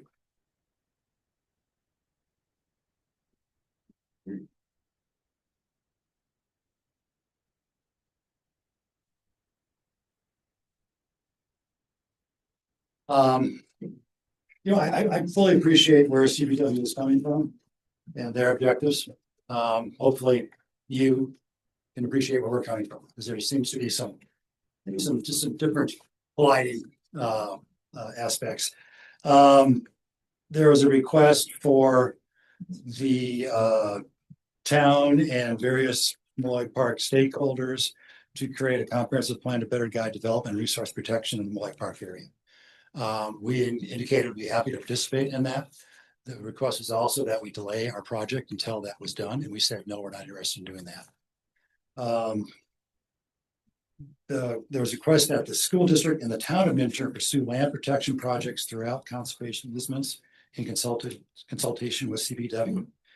These should target the parcels identified as the old tailing pile or the OTP and the Highlands. Those are properties that the district doesn't own. We didn't feel it necessarily appropriate that we be involved in that kind of dialogue. There was a request to reduce the footprint, even a modest reduction of 20%. Could keep the current ambient levels lower. I think he's referring to the human activity that's going to happen out of the park. We have a housing crisis, and we believe those 20% of the units are not something we want to reduce. Pure and simple. It's that simple. Tom, real quick, and just for everyone, I put the comments and then the district's responses to those comments up on the screen. It's going to be hard to see, but they're there. Thank you, Scott. The next one had to do about removing that perimeter trail I talked about. We agreed to do that. More comment about existing social trails within the project area should be reclaimed by the applicant. Those social trails, I believe, are predominantly on U.S. Forest Service land. I don't know if that's our responsibility to go in and remove social trails. This could be one where we could talk about. He talks about social trails from the project area. I don't know what project area really means. So there could be some discussion there, but those are social trails developed not by the district, by the public over the last 100 years. And we didn't feel it was our role to have to go in and remedy that situation. If Forest Service wants to take steps to close those trails, we'll be happy to talk to them about what we can do to facilitate that, but we didn't feel it was our role to become the enforcer of trail closures in the area. Yeah, there's acknowledgement of our efforts to maintain some of the vegetative berms. They're asking to maintain more of them, particularly in the northwest and northern and western portions of the project. That's where we're doing the most extensive grading. And to leave those in place would turn our project upside down. For us to achieve our 120 additional units, we have to go further to the south. So it's a push-pull kind of thing. How do you balance this? And we felt our proposal made more sense for all the reasons you heard in our presentation. Domestic pets and a progressive fine schedule, I think we addressed that in the mitigation plan. Construction timing, discussion of no construction from December 1st to April 15th. We suggested no initiation of new construction during that period of time, which was a mitigation measure that has been approved elsewhere in the area. We can talk about that one as well. CPW recommends that the applicant and the town, in coordination with CPW, pursue seasonal trail closures with U.S. Forest Service. Like I said, that could be fine. That initiative really needs to come from CPW and the U.S. Forest Service. We can have a seat at the table and assist in that, but didn't see that as our role to initiate that effort. A lot of discussion about enforcement of closures and our owners and whether, and them using and accessing Moline Park to the road trails. What we did indicate was that the district would not do any more trail development or allow anyone else to on our property that links to existing social trails and U.S. Forest Service property. We can talk about that one as well. That one gets very complicated because if this were private land that never had public access, it'd be one thing, I think, for the landowner to take the responsibility to enforce access from their property. Malloy Park has been a public property for over 100 years. And in the 50 years since the district's owned it. To public behavior is public's going to do what they're going to do. And they've been doing it for a long time. If we're asked to try to enforce the public's use of Malloy Park to get to the Forest Service land, that's a big responsibility. And it could raise the question, well, do we just close off access to avoid the public? I don't know. I'm not threatening that. I'm not suggesting that as an alternative. But I'm just saying that it's a pretty big burden to put on the district to enforce the public's use of Malloy Park and whether they choose to go on Forest Service land or not, or when. Outdoor lighting, we added something in the mitigation plan about that. Building orientation, we can talk about that, and I still don't fully understand that. We've not made a change with regard to that. Stream riparian zone setbacks, the request was to follow the county's 75-foot requirement. We're in Mitchell, we're not in the county. The requirement's 30, we're doing 50. We felt that's pretty sufficient. And the real estate transfer tax, I'm aware of projects that have been involved in projects, Beaver Creek Beauty Amendment 30 years ago, Bachelor Gulch, where there was compensation made for the loss of active habitat. In the case of Beaver Creek, it was Elk Cabin area. I know that Eagle Ranch has some sort of transfer tax, sale units, it goes to a wildlife fund. This was suggested, there's no statutory authority that allows CPW to require this. The town doesn't have it in their codes. We just felt that was not appropriate given what we're trying to do and accomplish with this project and to hit affordability. So a very quick nutshell of how we responded to the town site. Fully expect that Devin has his perspective on that, and welcome here, and we'll be talking further than what he's actually got a mitigation plan. I hope that answers your question. That answers my question on that. The next question is that there was in part of the package, there was rotation around headwater movement and a new headwater gate. I can't remember. Oh, the head gate for the ditch. Correct. Yes. Can you please bring that up and just go a little bit more in depth on that and whether that was in consideration or part of that, or well, Devin saw or has that been something that's been changed more recently? Do you want to pop that slide up? Do you want to see the image? Yeah, I would love to, and I just like to understand a little bit more. I'm a banker. The Arvinda slides? Yes. So it's like they're rebuilt, they're roofing. Yeah. the, Is that on federal land? This is all the questions I have. Yeah. Is that on what, on the? Yeah, that's it. Great.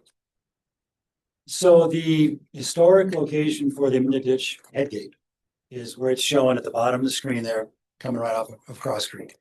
Some years ago, the district began pulling water further downstream into a pump that then irrigated the ball fields. We're going to go back and restore the original head gate for all sorts of different reasons. Build a new structure in the creek that will direct water into the ditch. Beavers have created quite a challenge for that ditch as it winds through wetlands across Forest Service land and onto district property. It became a maintenance nightmare for district staff. We've got a consultant, Leonard Rice Associates out of Glenwood Springs, working on this design. They've completed a conceptual design. They're working through the permitting process with the Forest Service. We got some wetland things we'll be dealing with the Army Corps on, but we'll reestablish that ditch basically where it historically was. And then it will run up to the ball fields where it's going to end. And there'll be water storage there that will then provide water that will be taken and irrigated the fields with, and we'll develop a broad water irrigation system for the housing that will be pumped further to the north to where the homes are. Is the head gate on White River National Forest? Yeah. And that's in the forest where you're not allowed to take any kind of a mechanical device? Is that right? Is that, maybe that's over here with Scott and Mike? The head gate there, that's in White River National Forest. And that's wilderness. Wilderness says that you cannot take any mechanical devices into there. Well, any mechanical devices. Are you sure that's wilderness, Daryl, or is it just Forest Service? I thought that was wilderness. So in order to comply with the Holland and Hart letter recommendations, it includes that they need to go get a new special use permit from the Forest Service to do the work to reestablish the head gate. And that's their requirement. It's not a town requirement. I didn't really, it can be a town requirement. They have to have raw water irrigation. Right. That means they need to get a special use permit for that. from the Forest Service. From the Forest Service. Which we had one from back in the 70s, 80s, a long time ago, which we believe has expired. But our team is working through the Forest Service process to get that started. Could you check on that, make sure it's not in the wilderness? Yeah. Because as I understand, when I was working with them, it was in the wilderness, just by 50 feet, if you can see that. And then with that, Tom, if you could also confirm like your other referral agencies, specifically FEMA flood plan, if that took into account the movement of that head gate, or if that would materially alter that and you need to go back to that referral agency for an updated. I'm quite certain that it would not, but I can talk to our consultant about that.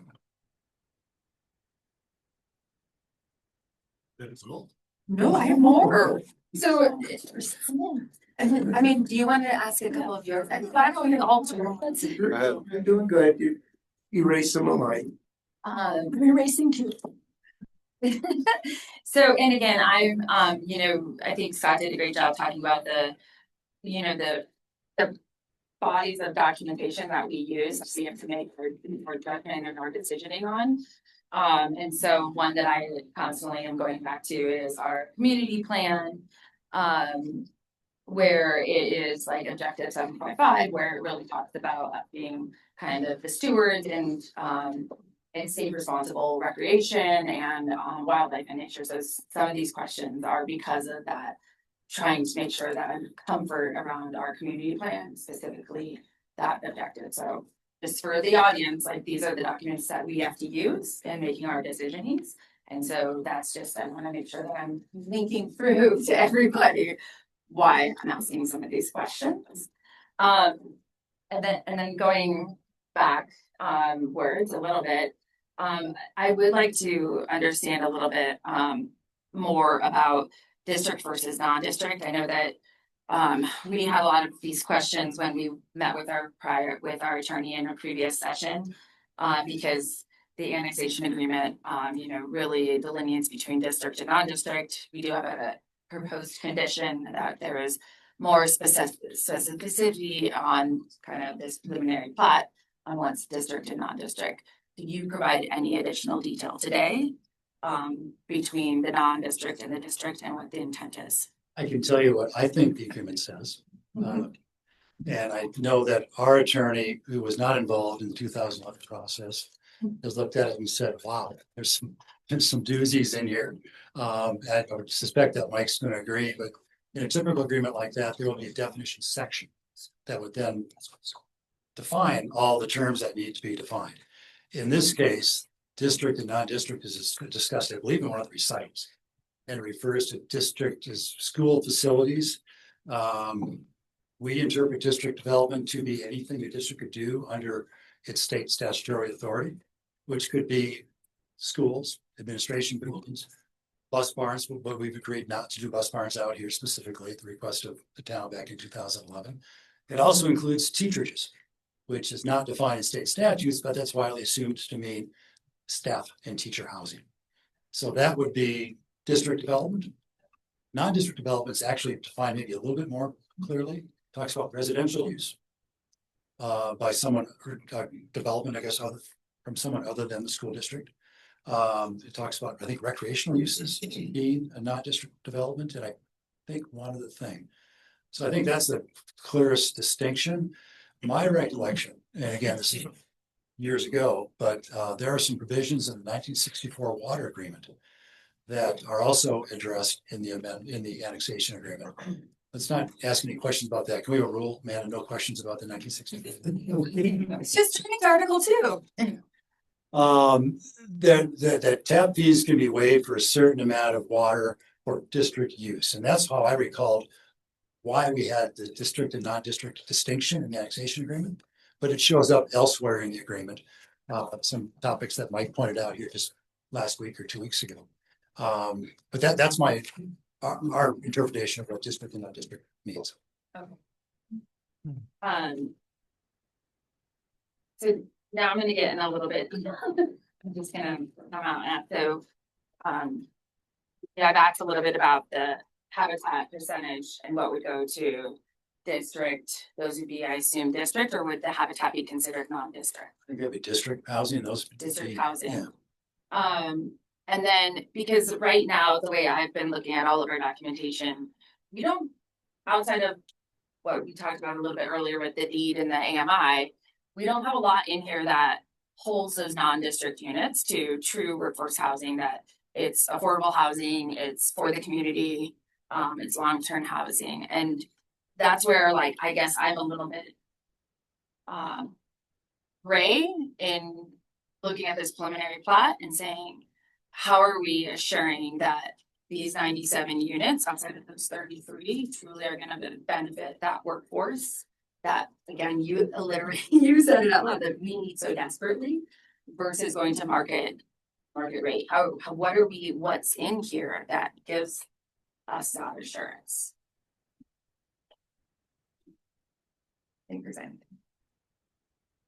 We're here for a reason. Tom, can I speak to that? Yeah, absolutely, Phil.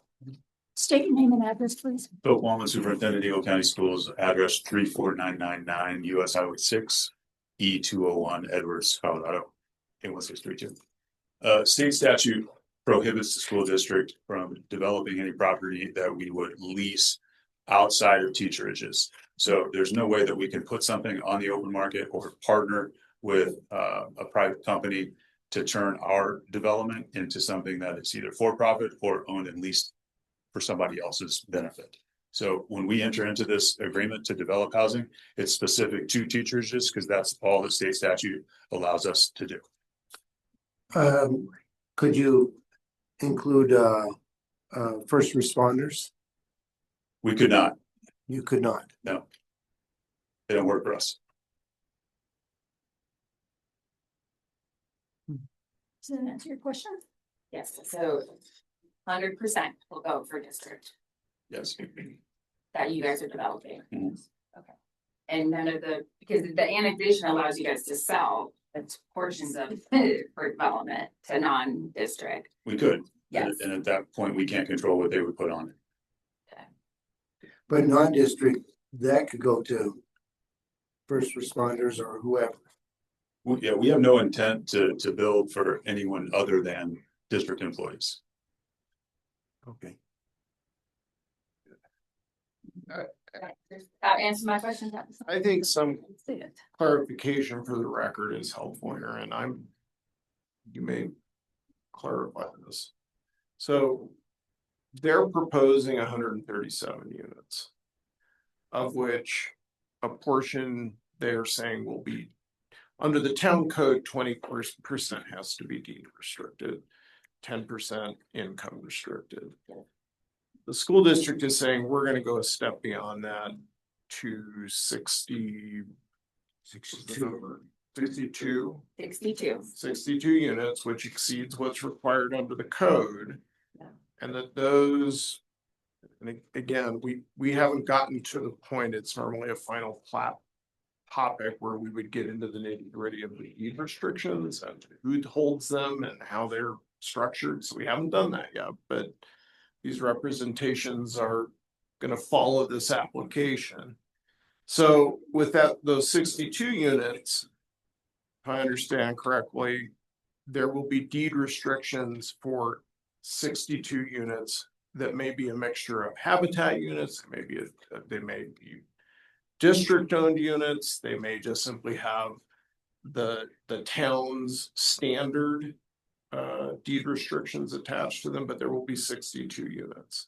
And they will then go in, they're planning 7 parcels, and they will figure out where they want to put those units. There are other units that can be built that are not subject to these deed restrictions. I think this gets at your question. Yes.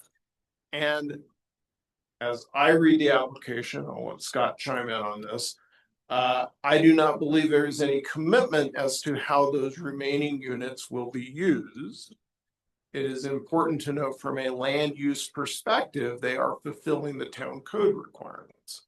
But I want to make sure we're in public meeting.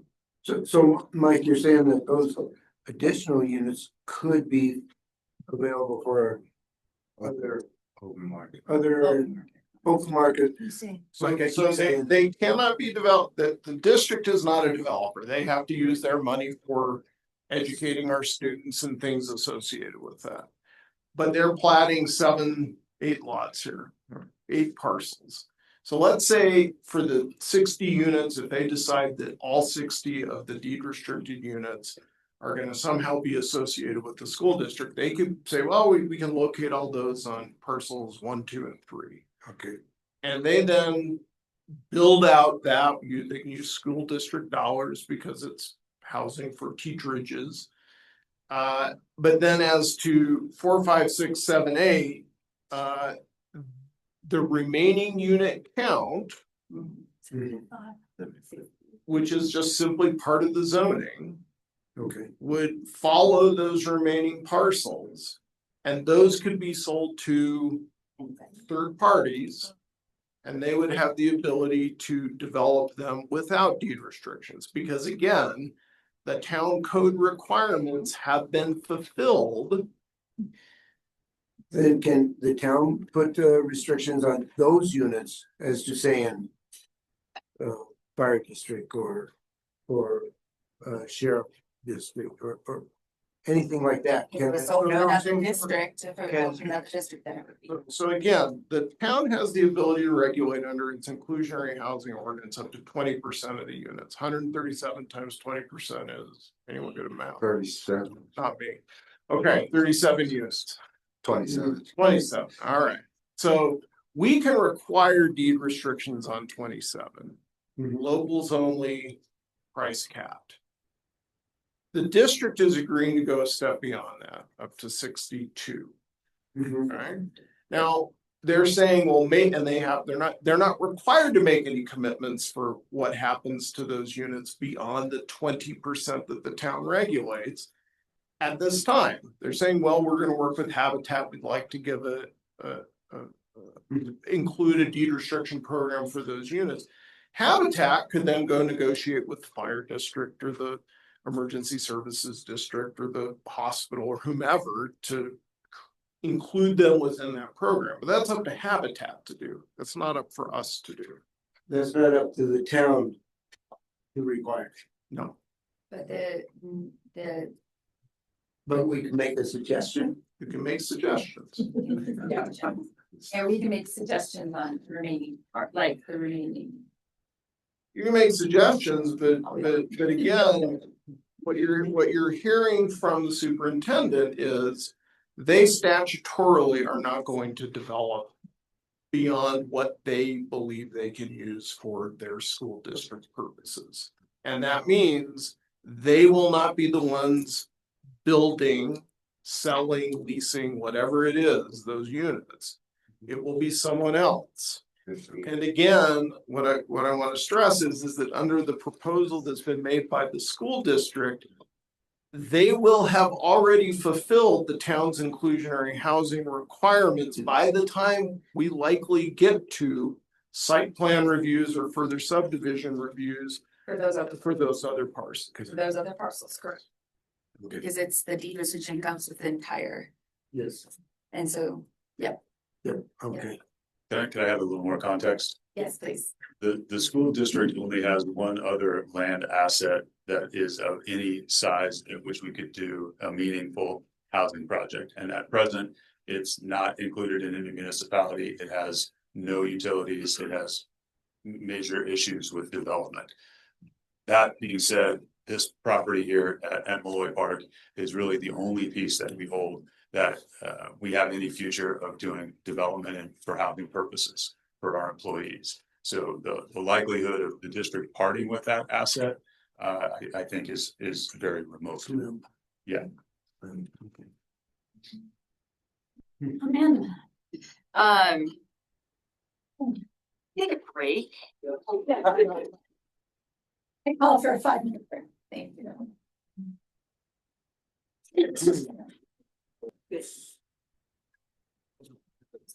Thank you. I hope you all got to stretch your legs. Okay, we're going back to Amanda. She's got a few more. A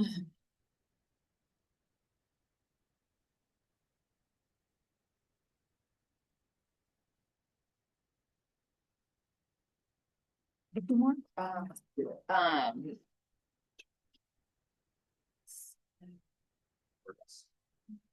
So 100% of that, so this is, sorry.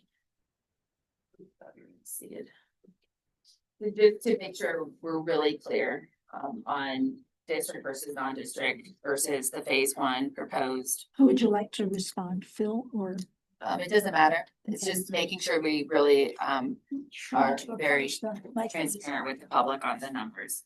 So for the phase 1, the proposal is 97 units, no single families, townhome, duplex, and multifamily, correct? Yes, that's correct.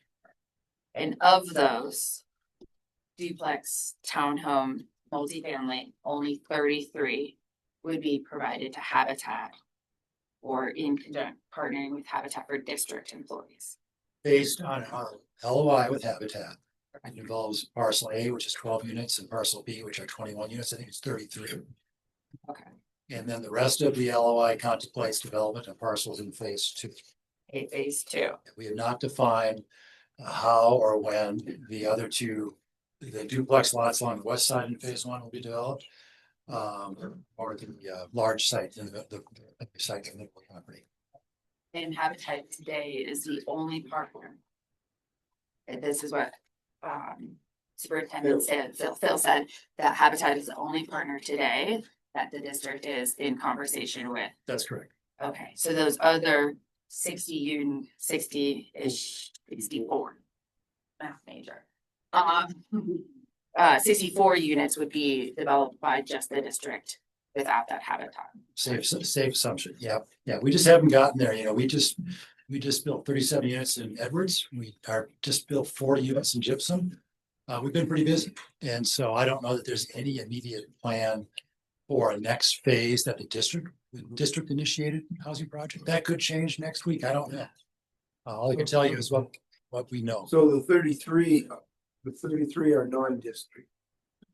That's- Their district, they're They're, different their district. with Habitat, so those are With the Habitat. 33 that you.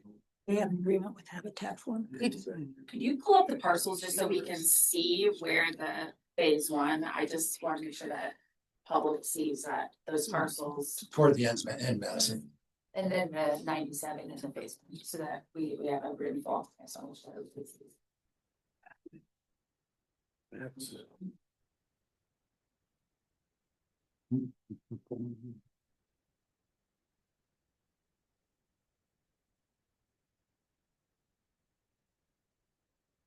All right, slide 35. Yep.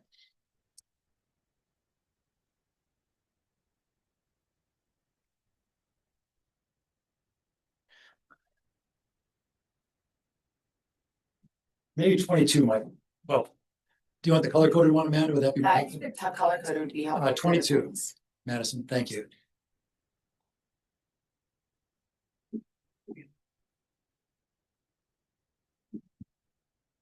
There you go.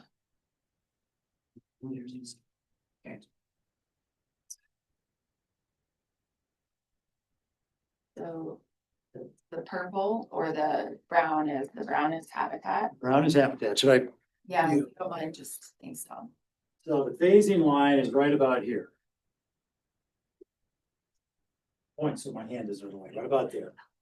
So parcel A is designated for 12 units, parcel B is designated for 21. That's in phase one. The other two Habitat parcels are in phase two, and I forget whatever 62 minus 33 is, or the number of units in those two areas. The purple are parcels that we haven't defined how those are gonna be developed. I would speculate that the district will look towards some sort of rental product here, but again, I'm just speculating. We haven't gotten there, because as I said, we've just come off the heels of fairly intensive home construction, housing construction phase. And then we've got this row of duplexes across to about here that could also be developed in phase one.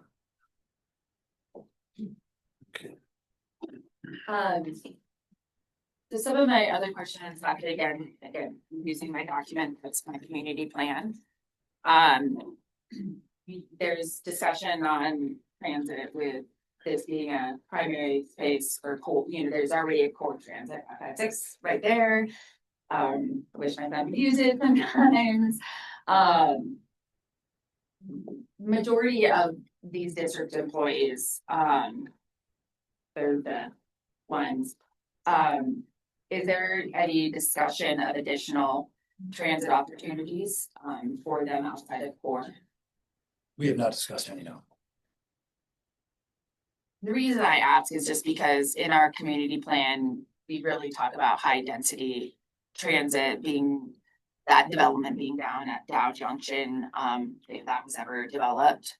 So that's some of the question, that this really space wasn't high density transit kind of hub. But with this type of volume of people projecting, it would just, it seems like it would become a more requirements. And again, that's in our community plan, that you're more than welcome to that everybody in. The other question, I had, and this goes back to CPW's, question, and this is gonna be a tough one, is on density reduction. That it's been, when I look at our community plan, we've seen the density reduction in North PUD. We saw it in Midtown. Was there any conversation within the district about density reduction? I know you have the SPDs, so did other developers, but has there been any of that discussion? Especially when we have our partners, talking about the impacts to wildlife and such, and. Yeah, we believe strongly in the 120 new units, 137 total. It's documented by the zone, it's documented by the annexation agreement. We have the need. And so we feel strongly that we would like to hit that number and provide housing for that many people. And what percentage of that housing fees the district's master housing plan? What is that percentage? Ask that question again. So there's reference to the district's housing plan. Yes. Yep. And there's key components of that, like these are the number of housing that we want to bring online. What percentage of that 120 is part of that? The housing plan set a goal of 120 new housing opportunities. We have met a good portion of that, between 37 and Edwards, 40 now in Gypsum, the Eagle Project with Habitat. But that was just an initial start. That was not, we need 120 units and we're done. The reality is that we have a lot of teachers, based on survey information, that have housing. Teachers that are in their 60s, who bought a long time ago, and good for them. They're going to be retiring. They're taking their homes with them. We anticipate new young teachers who don't have housing because they weren't here in 1985. And so we just see the demand growing. The 120 was our target goal to start with, but that's not the end of what we're trying to do. Could I add to that? Yeah. The plan was drafted in 2020, and we've made significant progress over the last 6 years on that. And with the 40 units that we're going to open in Gypsum at the end of the month, we need to reassess. So we need to resurvey our staff after all the 120 that we've done in the last 7 years. Check demand, check geographic preferences, size preferences, and 2-3 bedrooms before we ever seek final partnerships on what we want to construct at Molloy Park. Meaning we don't have financing in line for vertical construction. The only construction contracting that we have right now is the letter of intent with Habitat. So this process that we're in right now, that would be the priority, is to get Habitat in there so that they can start building homes for purchase. It's the 33. Correct.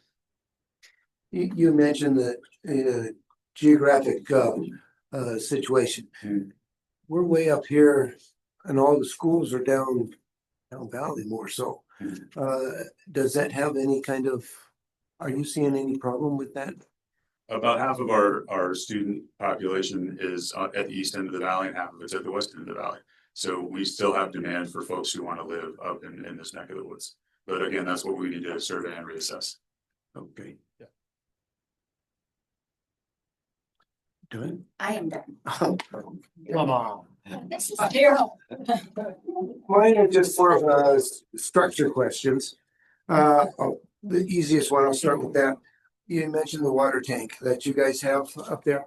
Does that need to be repaired or refurbished or anything like that? The town and the district collaborated on a repair project, an upgrade maintenance project. I don't want to say 5 years ago, but I can't. Oh, In the recent past, they drained it, put temporary pumps, tanks in to provide service, and resealed the inside of it and did that kind of thing. okay. So that's I believe it a should be in good shape. done deal. Until the next time, but that's probably it was. Okay. On your street, your streets and inside, is there, all of it is off-street parking, is that correct? That's correct. So there should be no, We plan on providing all the parking on site for the homes. okay. The Molloy Park Road, going through Battle Mountains, easement and all that kind of stuff. Down at the very end, down close to the highway, when we're real close to the Cross Creek. Is there the upgrading that area in particular, do you know? Especially like guardrails, seeing how close that is to the. What's going to happen in that area? We have not proposed any changes to the existing road. What may happen down the road is yet to be determined. But we did an inventory of that road and analysis based on some AASHTO standards. Shared that in our application. Not where that there's a need from the town staff to address the existing road as necessary to serve our development. It becomes a different conversation when you factor in what Battle North might do. in conjunction with our project. Different conversation when you consider, sorry, I lost my train of thought. But we've not heard otherwise that road needs attention to serve our project. If that's different, we hope to hear that as soon as possible. I know Battle Mountain has had a different route going at one point through there. And then also, as I understand, the town adopted the state statute, the state's requirements for the highway, for the roads. Is that true, Mike? Do you know? Or Scott? Your town engineering standards. Oh, Jeff. The town engineering standards are lacking. I mean, there's not a lot of specificity in them. And so they do refer to CDOT standards. So we've pretty much has adopted the state standards rather than the national ones. Probably. Scott, do you have anything to say to that? I do not. No. But I want to know, Daryl, to your question about at least the structure of the existing road. One of the proposed conditions of approval is that between now and the final plat application, that the applicant will address some engineering items that are contained in a letter in the packet from Jeff Spinell. And they include making some more in-depth observations about the standards to which that road was constructed and whether it meets these standards that apply to the town. And so that is a condition we're asking you to adopt. Okay.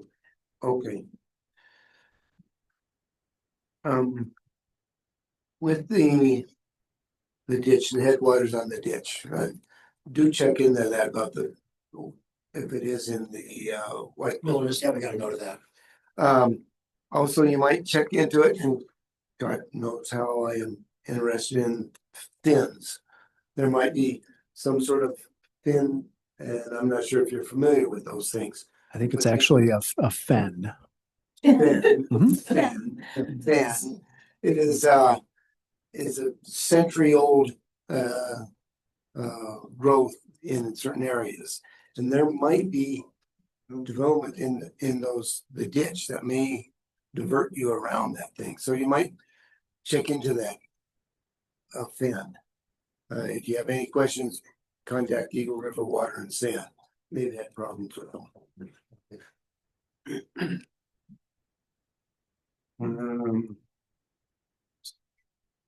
That's it. Well, I have 4 pages, but most of them are crossed through. Mike's idea of running through this one first. And the things that I do have left are more questions about safety during this construction. So number one of them, I noticed on C7 or CO7, you're demolishing 3 fire hydrants in that project, which probably will be replaced, leaving only 2 or 3 at the front entrance. Do you see that as being enough in case there was a fire back there? I'm familiar with the 3 new hydrants that will be added along our loop road. I don't recall fire hydrants being removed outside of that area. I'd have to look at it.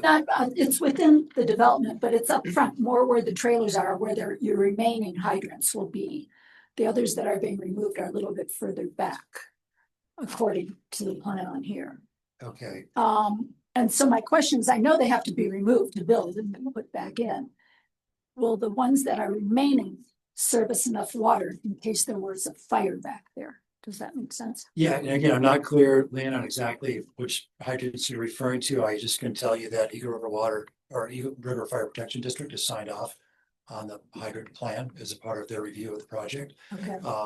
I would assume that during construction, there'll be requirements that we'll have to maintain hydrants while new ones are being added or old ones are being replaced. Yeah. But that's a level of detail that we're not quite at yet.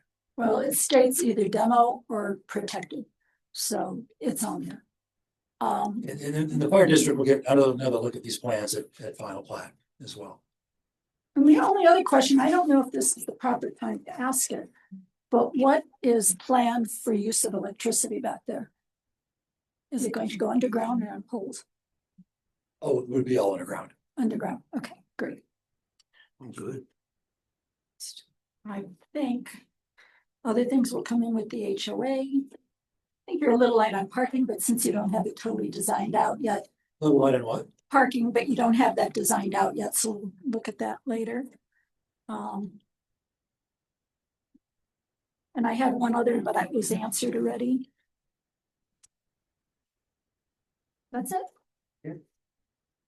Michael, do you have anything else again? No, good.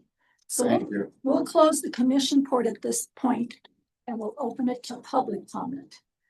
Please address, raise your hand, go up to the lectern and state your name and address. Yes, please.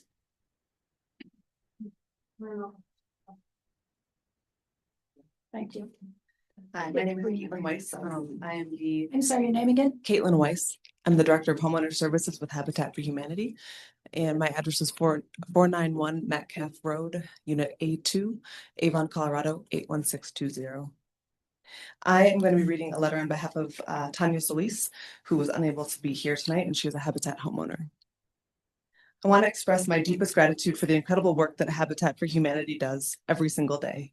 Your dedication to helping families build safe, stable, and nurturing homes truly changes lives. And my family is one of those families, one of those lives forever impacted by your generosity, compassion, and commitment. Building my Habitat home means so much to my daughter and me because it is not just a house, it is truly our home. It gives us a permanent, stable place to belong, filled with warmth, hope, and security. My daughter now has her own space to grow and thrive, and I have seen a longtime dream become reality.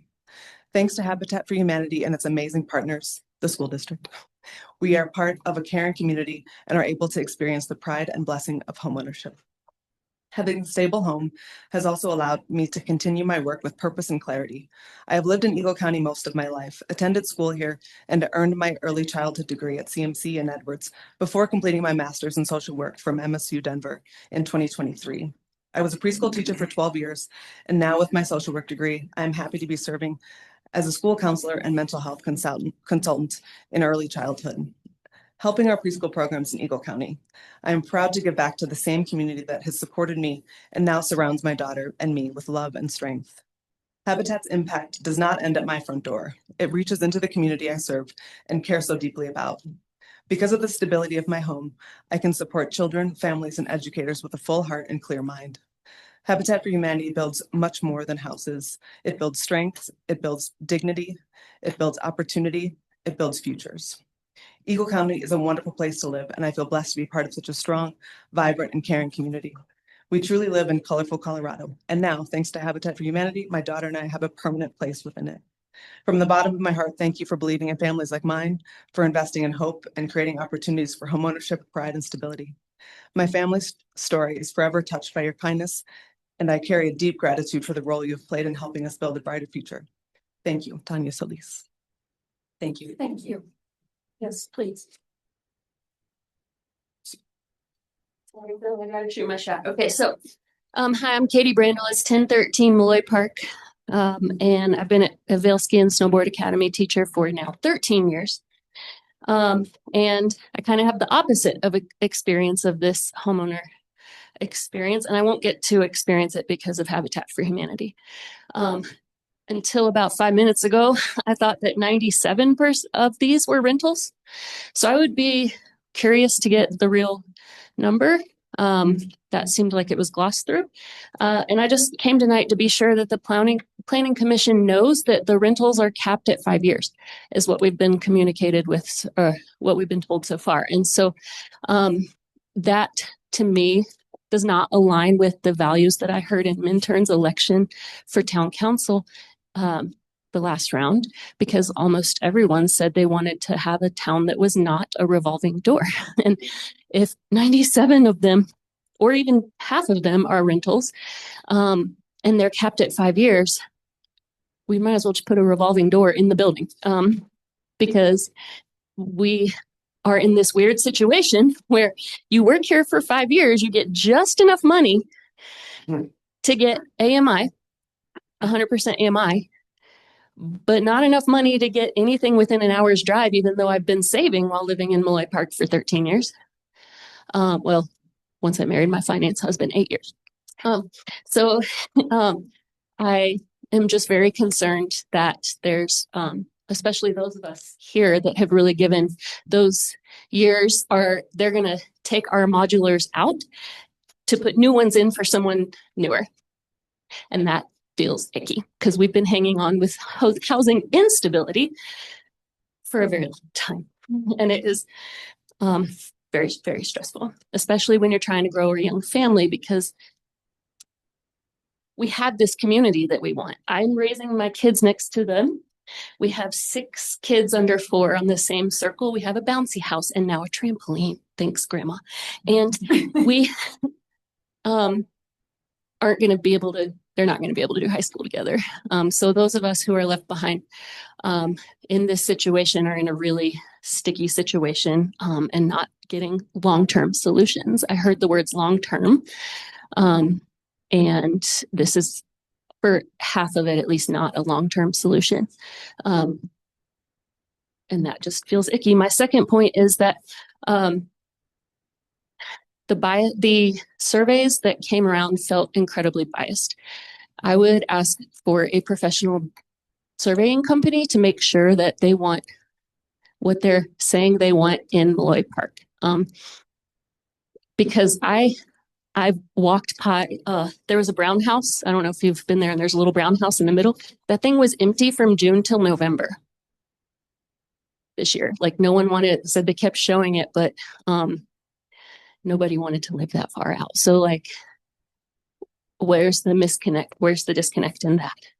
That's a really big concern for me. Yeah, I just want my uncle down the road on Pine Street, George Broden, is my uncle through marriage. He said that he was on the town council when they did the annexation, and they did so in order to make sure we had educated voters in Minturn and educated people to run for town council. And it turns out that if it's capped at 5 years for most of us, we will not have educated people who have a long-term history to make decisions about Minturn. And we'll just keep the cycle going. I moved here 13 years ago. I was one of those people who was attracted here. My boss who hired me at the time, that principal, asked me point blank, we just wanted to make sure that you want to be in a community and stay. And here I am 13 years later trying to stay. I was attracted, but please retain. Okay. That's what I told the school board. Finish your sentence though. Please retain me. Attract and retain are different things. Anyone else out there? Yes, please.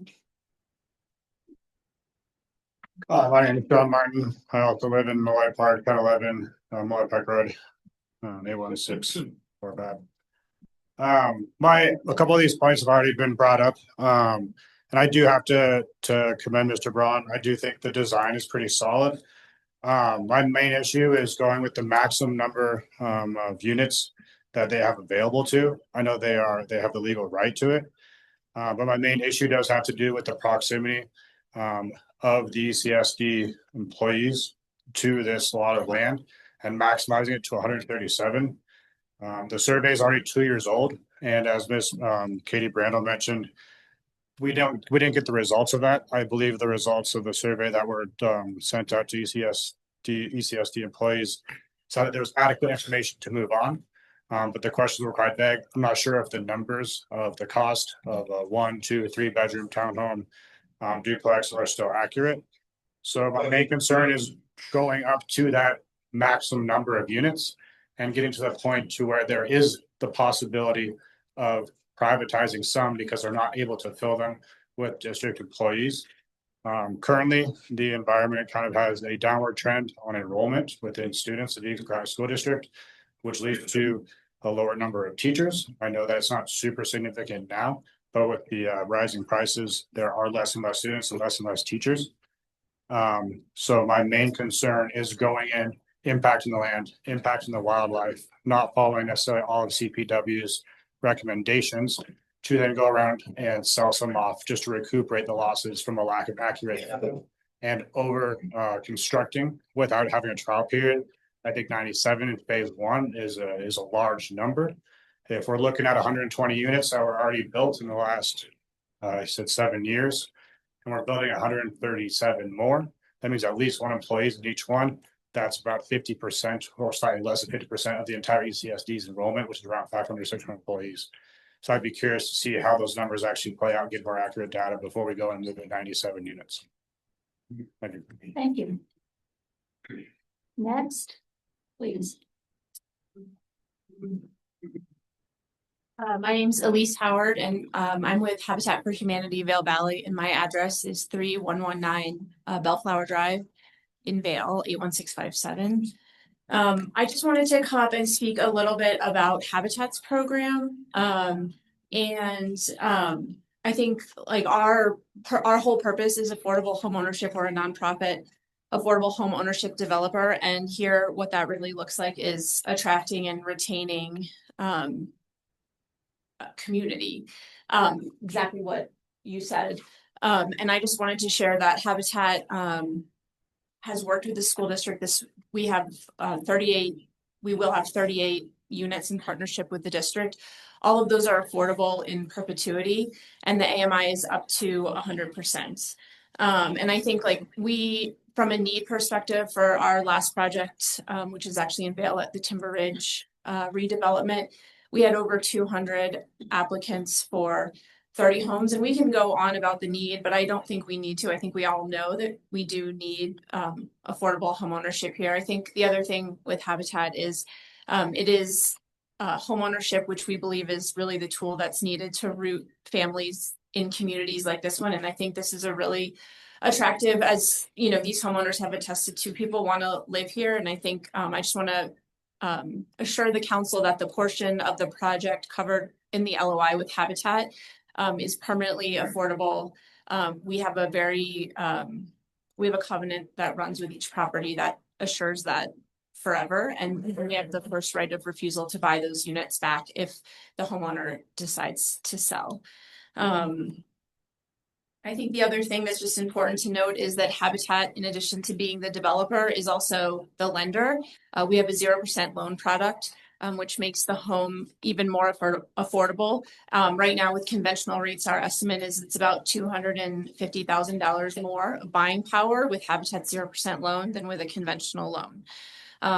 And, you know, we just celebrated our 30th anniversary in Eagle County, and we built 146 units in total in the Eagle River Valley. And so I just want to assure the council that we have a long track record in the community and really strong partnerships, including the school district. And we're here and happy to answer any other questions that anyone has them.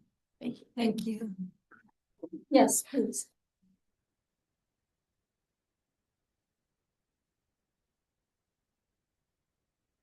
Hi, thanks for hearing me out. My name is Tanya Redbeth, and I'm at 23 Park Lane in Molloy Park as well. I also provided a comment letter for tonight, but I just wanted to summarize what that letter is in a group and also for my supporters behind me. I want to be clear at the outset that this is not an argument against employee housing. It's a request that development proceeds in a way that is consistent with the town's adopted findings, planning policies, mission and vision, and the commission's own recent record. Since the Molloy Park annexation, the town has gained new material information. In July of 2023, this commission received expert testimony from CPW identifying Molloy Park as one of the remaining reproductive core areas for the local elk population and describes it as a high conflict, highly sensitive habitat. That testimony emphasized the cumulative impacts of development, loss of connectivity, winter disturbance, and reduced survival of young. These concerns are now part of the official record. And just because you can do something doesn't mean that you should. At the same time, the Minturn 3-mile plan for annexation clearly anticipates managed growth over time. It conditions development on infrastructure, readiness, emergency access, fire protection, transportation capacity, and protection of sensitive ecological areas. Inclusion in the plan was never a guarantee or full or immediate build out. Advancing nearly full residency density in Tract A at once conflicts with that framework, in my opinion. It front loads impacts before secondary access, fire readiness, traffic mitigation, wildlife analysis, and infrastructure sequencing are fully resolved. It also places pressure on a site the town planning documents have consistently identified as environmentally constrained. For these reasons, I respectfully ask you, the commission, to consider options that are well within its authority, including requiring phasing, capping initial density pending update impact analysis, conditioning additional units on emergency access and fire capacity, or continuing the application to allow unresolved issues to be addressed first. These tools do not stop employee housing. They ensure it happens responsibly, incrementally, and in a way that aligns with the town's adopted plans and public safety obligations. Thank you. Thank you, Tanya. Anyone else? Yes, please.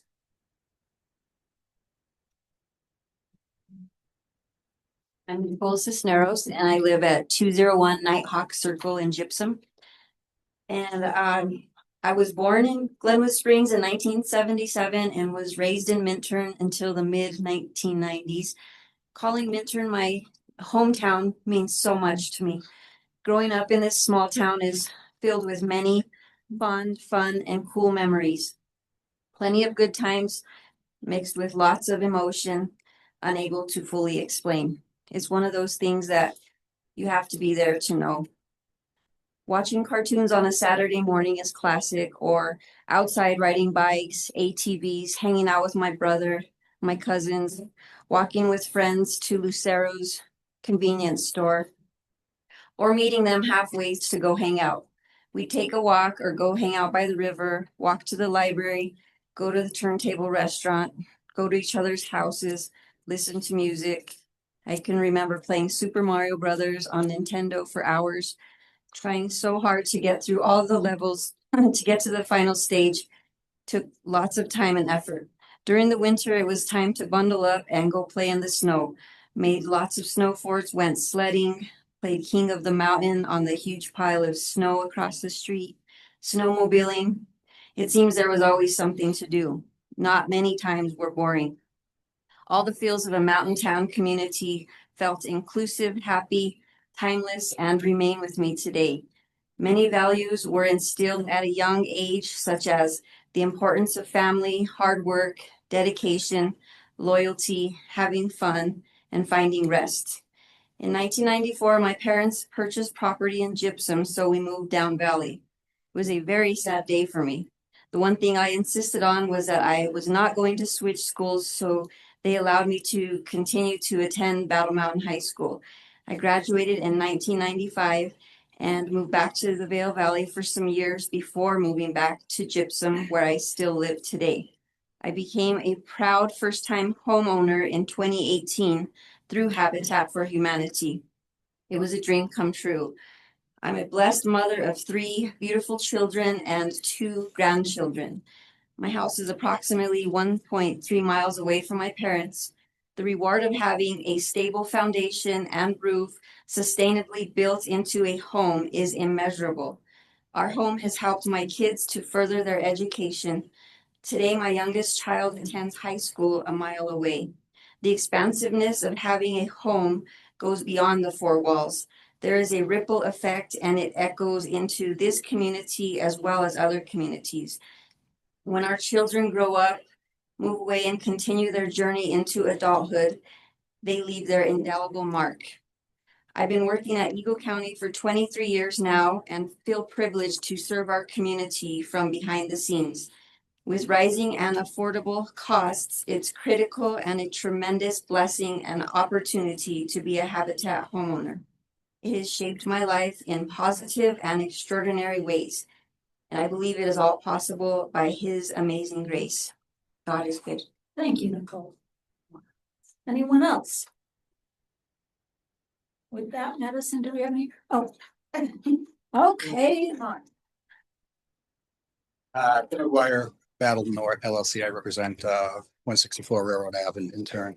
I just want to clarify and let the Planning Commission know, as Mike indicated and was in your packet, we sent a letter regarding cost sharing for both Malloy Park Road as well as the intersection of Malloy Park Road and Highway 24.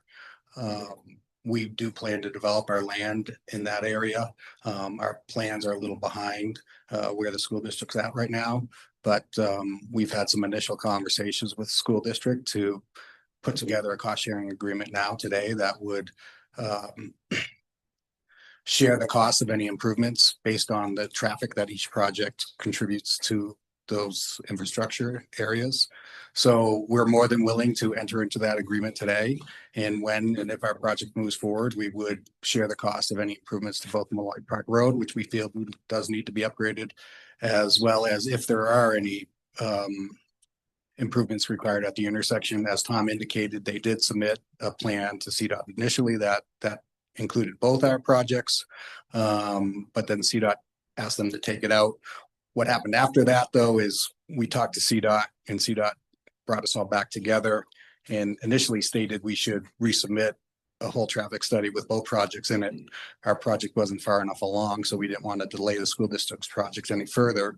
But the school district at that time committed to us and CDOT that they would share any costs for improvements to that intersection if they were required based on traffic impact. So we're more than willing to do that. We want to do that. We do feel it should be a condition of approval that a cost sharing agreement is put together between the parties, which we're more than willing to draft and ready to negotiate with the district.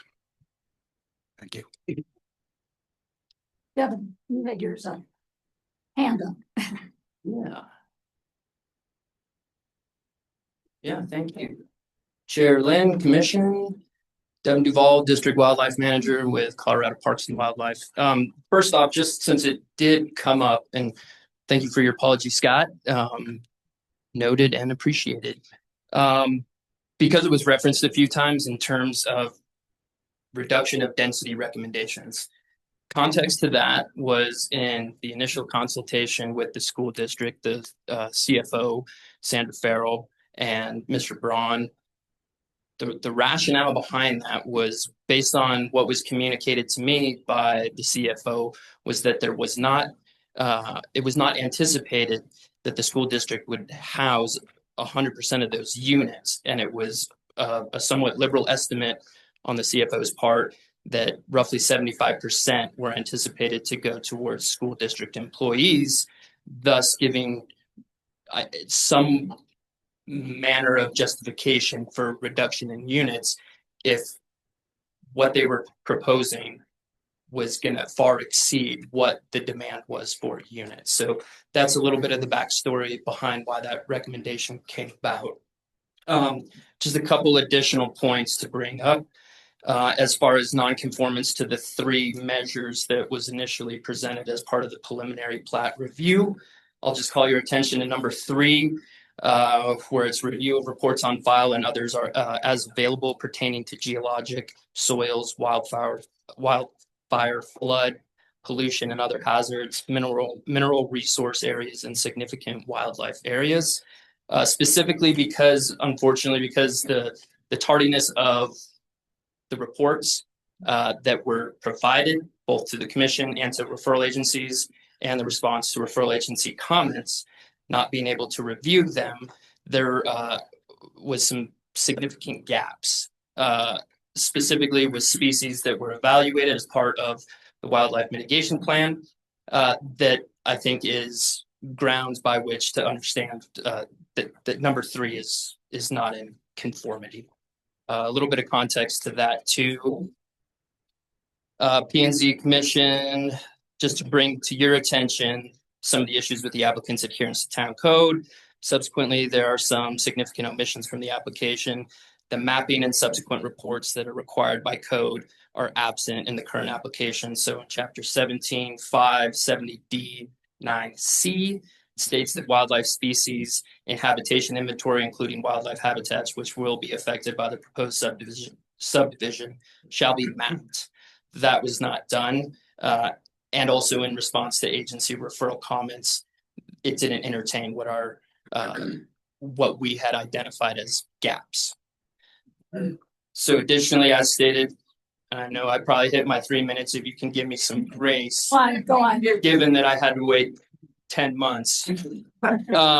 Additionally, as stated, associated reports as required by code are also missing. So in number 3, as part of the preliminary plat review, not only does it require the mapping component, but it also requires the associated reports.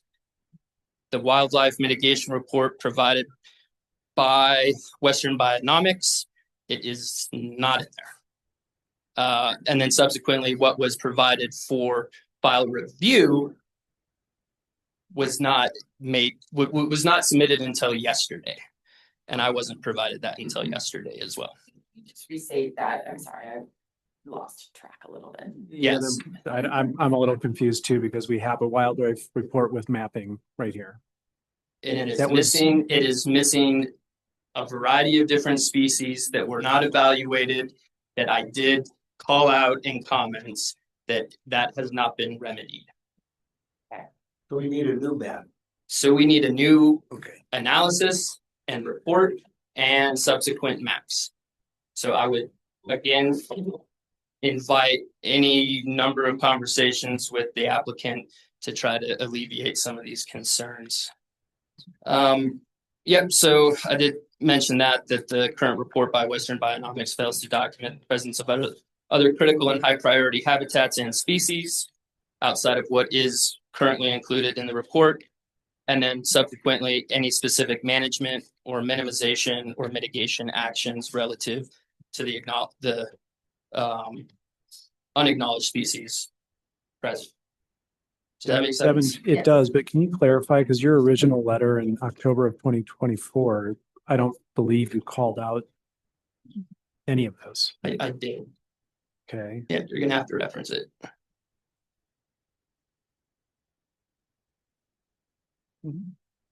So anyway, the takeaway there is that we're actioning this item with only a sliver of the picture.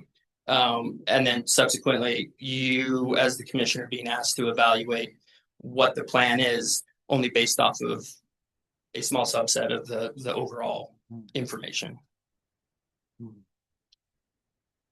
Yeah, and then calling out just the conclusion that the proposed action will not to any significant degree affect the quality of the natural, cultural, social, or economic environment specific to wildlife.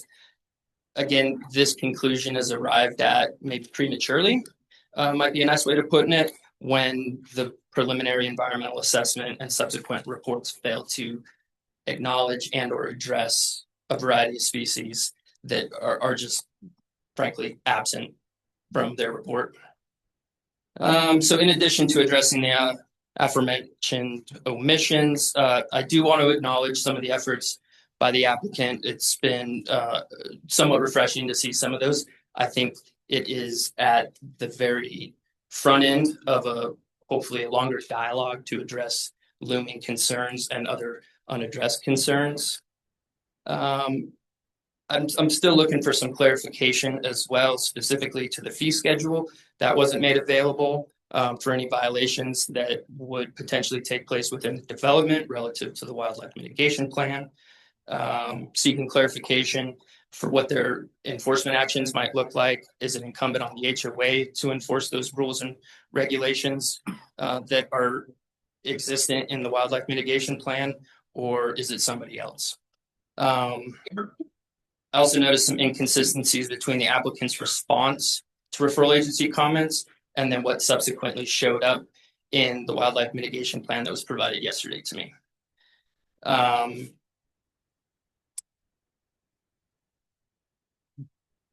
Still waiting for that updated plan. Did that end up getting, I know you sent it to me directly, but did it get provided to, okay, gotcha.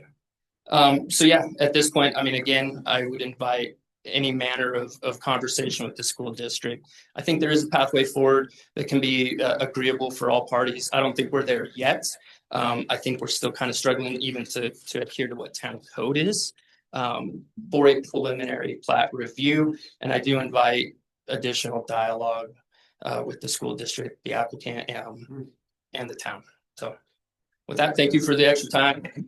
Appreciate it. Thank you, Devin. Thank you. Anybody else? Linda? Yes, please. Name and address, please. Linda Osterberg, 1720 Main, Minturn, 81645. I honestly feel a lot of my concerns, the ship has totally sailed on this, like if 120 units, 137 units, I feel like there's a lot of concerns I have that it's just way too late. I was happy to hear that utilities would be buried if it happens, when it happens. I've heard that the Habitat 100% doesn't really allow two teachers that make a living in this district to actually then have one of those houses. It's a concern. I don't know if there's something the school district, and these are probably not something for the planning commission, but it's kind of throwing all this stuff out there. But that's a concern to me because I feel like it's very important that people who are already here and have been dedicated to the valley have an opportunity. And so maybe there's some funding in the district that could help these people, or there's some other way around that. But that's a concern of mine. Whether it's relevant or not, I don't know. Traffic is a huge concern of mine, considering there's also going to be a Battle North development. I know that when school is in, I'm close by and I walk across the street of that road 24 constantly with my dog.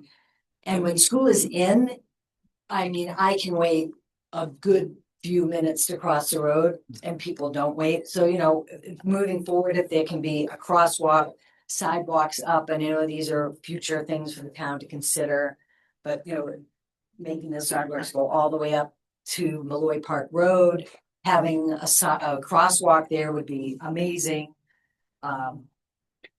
And as far as if and when this development happens, to have a dedicated parking for the park people's for trail use, I think is critical to me, and have access throughout the construction to Malloy Park. So those are really, I guess, the concerns that I have. Thank you so much for all that you guys do. It's really amazing. So dedicated. Thank you, Linda. Thank you. Anyone else? Please. Hi, I'm Teresa Carullo. I live at 1002 Malloy Park Road. I wasn't planning on talking, but we got some stickers, or I saw a sticker today with a moose that says Save Malloy. And I got this quote from the CPW. Exponential increase in human-moose conflict over the last 3 to 5 years.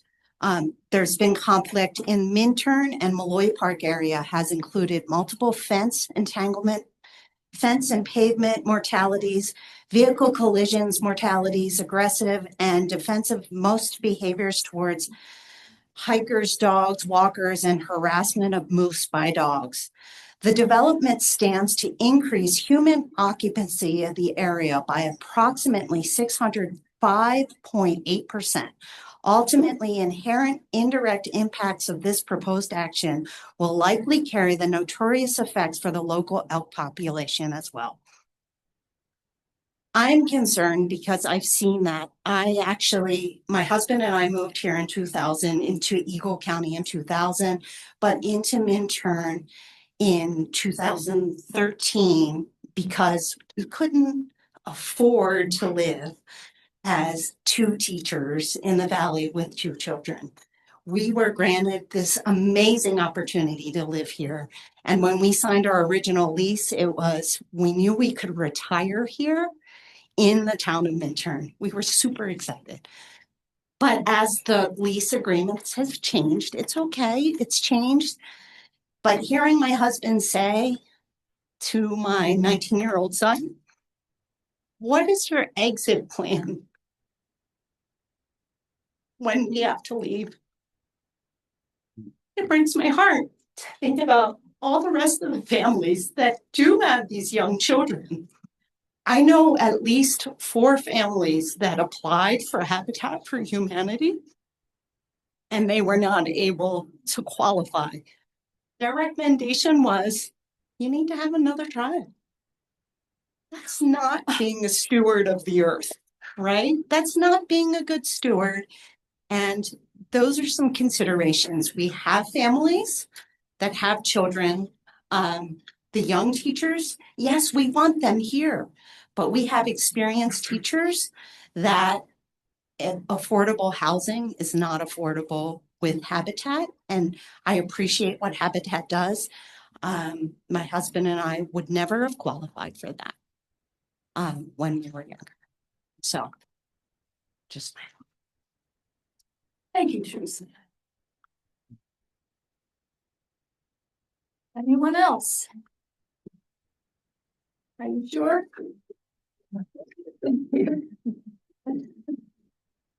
Hi, my name is Carrie Bankston. I live at 1004 Malloy Park Road, and I'm also the principal of the Vail Ski and Snowboard Academy. So I've lived in Malloy Park for 18 years, and I feel like I actually know almost everybody in the room, which is kind of exciting. With this, there's a lot of moving parts, and I understand that a lot of what we're talking about tonight, or that things that you're hearing, are beyond what is happening at zoning and planning. So I know this is a little unorthodox, but I just wanted to start by saying first, thank you for hearing us on phasing and for putting that into the official plan. That's something we've been talking about for a long time. So thank you for that. And to Habitat, thank you guys for creating affordable housing. I think as a principal and seeing young teachers, I know how much that Malloy Park changed my life. I would not be at this space in my career if it weren't for affordable housing. And I want that for all of our teachers that would qualify for that. I think also to the Planning Commission and to Eagle County Schools, thank you for listening to the community partners. I think Malloy is really a complex situation, not a complex, it's a really beautiful example of community because the land that's been a part of the school district for so long is utilized by so many people that value it, whether it's the Nordic team or the Rail Garden or the teams doing dryland or walking mountains. The asset that the school district has really has been a beacon of what community means in terms of how it's been shared. And thank you to CPW for advocating for the wildlife. If you've never ran into wildlife out there, it's pretty exciting and it's a really beautiful thing. Right, or yeah, right. With that, my just best hope moving forward is that we can continue to be collaborative and create solutions. I know that Tom and Eagle County Schools still have a lot of unknowns in their plan, and I truly hope that we can find something that works for my employees and my neighbors. In terms of concerns moving forward, I know this has been talked about, but the road truly is a concern of mine. We had to call EMS at pickup last year, and I was like, how are they even going to get here? Because the pickup line's all the way in. And of course, they have the authority to go in the other lane, but there are some concerns about the road that I'd like addressed. And parking as well. I don't think we have a long-term solution. If you've ever been out there during a Nordic event, there's a shortage of parking now. I do think we can find solutions to all those things, and I'm not 100% sure if that impacts the current layout, but I do hear you say, Tom, that there are creative solutions out there as well. So with that, my number one ask is that we can just all continue to be collaborative and recognize that Malloy Park is utilized by so many people in really beautiful ways. And I just hope that all those voices continue to be heard. Thank you. Thank you, Carrie. Another chance for anyone. Someone online was saying they were raising their hand. Yes, we'll get to mine. Thank you. Are you sure nobody else out in the public? Okay, we'll go to Zoom. Allison, you should be able to unmute yourself. Hello? All right, can everybody hear me? Yes. Yes. Okay, perfect. Thank you so much. I appreciate it. Thank you, Tanya. Yeah, I just wanted to name and address, please, Allison. Oh, yes, sorry. Allison Brost, 25 Park Lane, Minturn, Colorado 81645 in Malloy Park. And I just kind of wanted to speak on what Katie had talked about earlier with homeownership and rentals. And I'm actually I believe I'm the only one here, maybe besides the person that just moved into the little house, the cabin, that she also talked about sat empty for a while. But I, for a while, was the only one that rented here. And a big concern of ours currently, we're coming up on our 5-year cap. And we're not sure where we're going to go after this come either summer, December, just kind of we either have to move out before the school year starts or we have to move out in the middle of the school year, and we're not really sure what to do at this point. But something that's been really that we've really struggled with over the years is when I first moved in, like the rental prices for the district were really, really affordable, and they were great, and they were helping me save towards home ownership. It started at $1,000 for a 2-bed when I moved in 2021, and it's gone up to almost $2,000 now. So it's doubled in the past 5 years, and just in the last year itself, since October, it's gone up $420.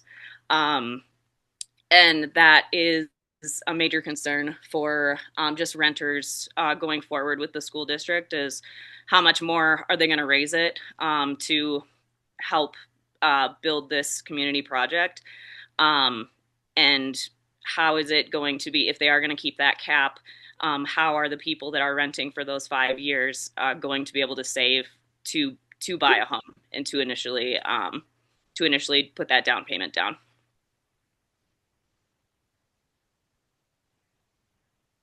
That it? Yep, that's it. Thank you. Thank you. Is there anybody else on Zoom? No one else with their hand raised. Okay. Do we have anything else that needs to be read in? Any public comments that came in? Devin spoke, Tanya spoke. Yes. Everyone came in today. Send it to us. Yes, we did.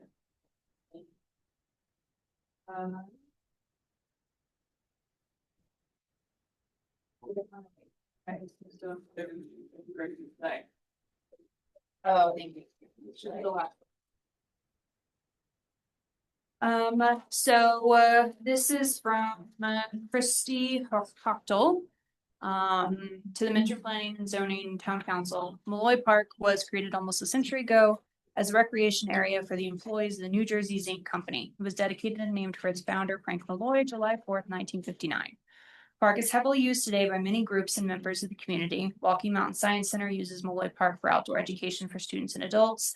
CHSAA holds cross-country running races, ski meets, and bike races.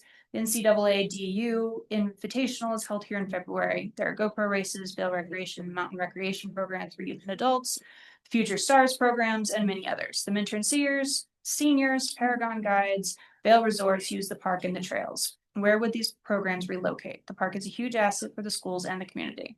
Phase 1A and B eliminates use and access to important trails and parts of the park. Phase 1A also seems too close to the school. Phase 1C seems too close to Cross Creek. Are the setbacks compliant with the current science for streams within the floodplain? Can we build the first phase of the teacher housing in phase 1C and begin with a smaller number of units? It seems unreasonable to build 120 to 138 units in a remote location off the main valley corridor. Could the school district build? Sorry, that was from the last one. Right, apparently I can't. Could the school district build on the land next to Homestead Peak School? The infrastructure is already in place. What if the district bought into existing projects up and down the valley so there are options closer to all valley schools? Malloy Park is only close to VSSA. There are currently teachers and other ECSD employees living in Malloy Park. Many work at VSSA. The habitat income limits would not allow these current residents to purchase or rent a unit in Malloy Park. Where would they relocate? How would you replace them? If employee retention is the goal, please keep these people who currently live and work in Malloy Park. The road into Malloy Park is narrow without shoulders and is barely able to handle the current traffic from residents, VSSA, the fitness center, and the community. There is no dual access and no room for emergency vehicles if there are other cars on the road. Try driving the road at school dismissal time with cars leaving and cars arriving for other programs. Monday, 3:40 p.m. is very congested, and so is Wednesday at 5 p.m. Malloy Park is home to deer, elk, moose, beavers, and other wildlife and many birds. There is no mention or provision in the housing plan for these residents. Malloy Park is an important winter habitat for many of these animals. Malloy Park has water rights on Cross Creek. Did anyone notice the trickle in Cross Creek this fall? We are 25 years into a mega drought. Our snowpack is the lowest ever recorded for this state, and our December temperature is the warmest on record. Our snowpack is our water source. If the water levels in Cross Creek are low, how can the creek still fill the tank? Are the water treatment plant and sewer system in place and ready for more development? Malloy Park is very important to keep as a park. We can have housing in the park too. Please keep Malloy Park as it is. Christy Hochtel, Vail resident since 1972.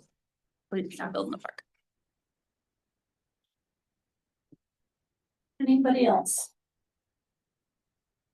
So we'll close public comment.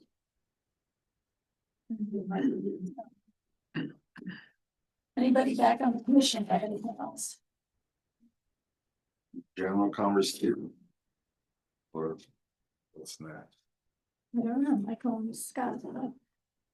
Yeah, they just left.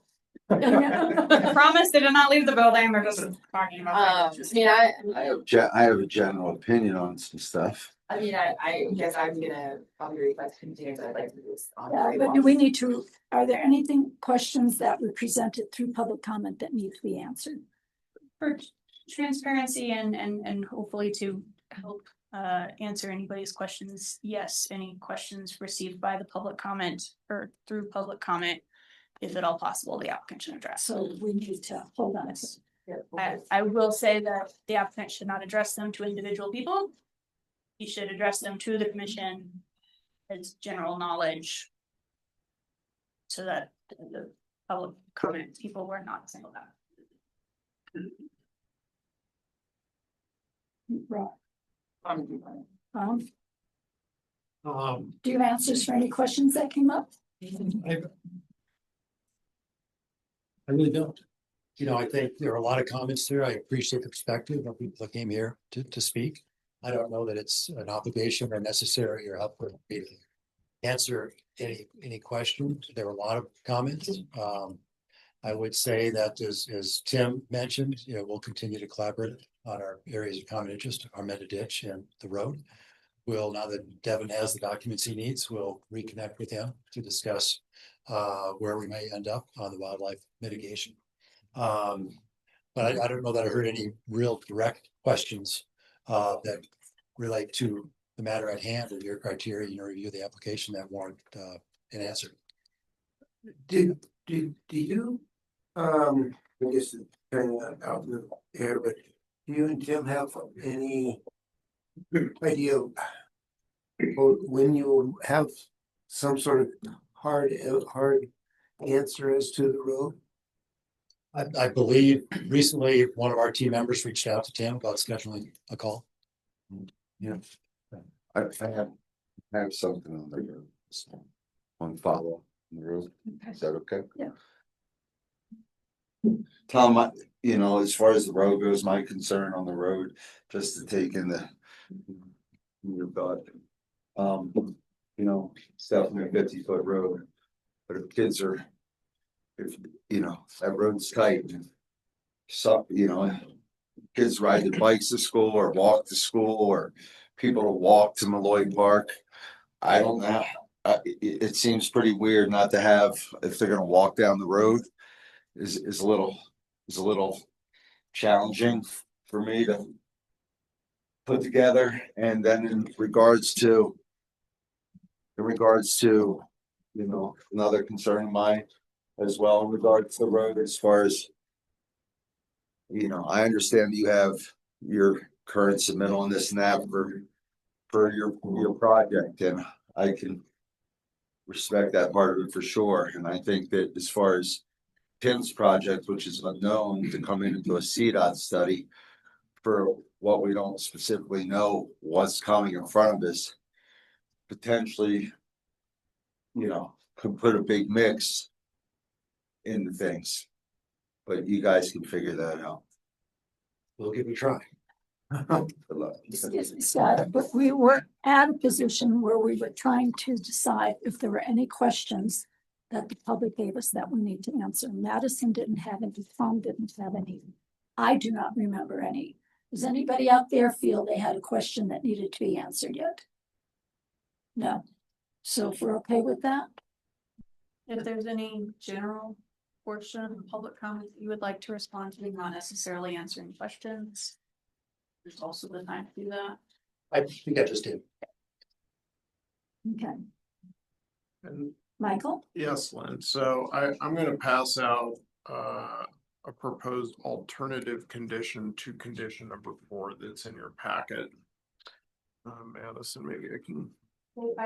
If that's the same document as earlier, I've already been given it to them. He is very efficient. All right. Somewhere we have. We have.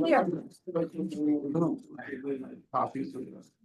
So, the condition that was in your packet was that between preliminary plan and final plat, that, the applicant would demonstrate, an agreement between the district and Battle North addressing essentially Molloy Park Road. And the district's attorney and I, we had a conversation today, and he's like, well, you know, you really can't delegate, as a condition of approval, the requirement of a third party.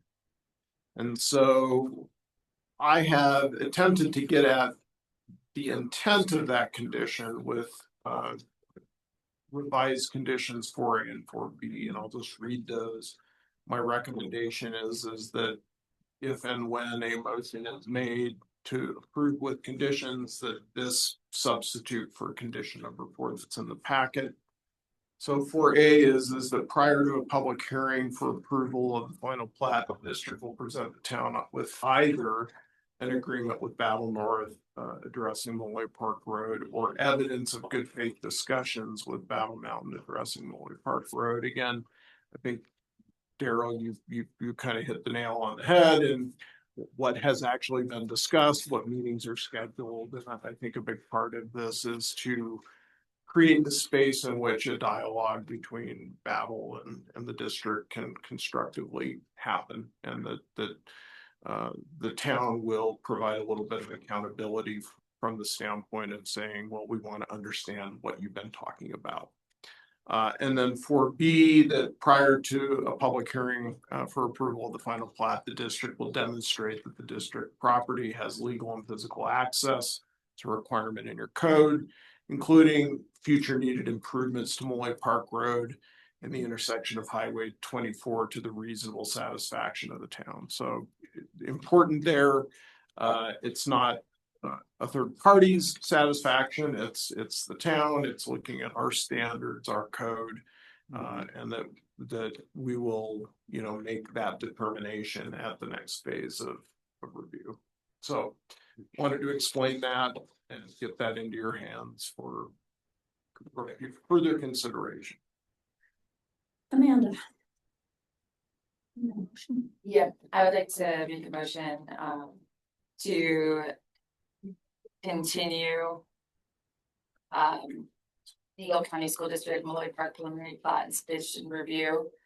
And to, well, first, I think what you said is that the school district has to agree, because right now our procedure says like we only have one continuance that we can do. So the school district has to agree for a continuance. But I would like The next continuance, if there's another one. if there's next continuance, yeah. For on-site review, I would also like, to be honest, this is a very voluminous body of information. And I think we would all like to have an opportunity to go back through the material that and the questions that were asked tonight, and have time to digest and make sure that we have covered everything. So I would like to make a motion to continue. I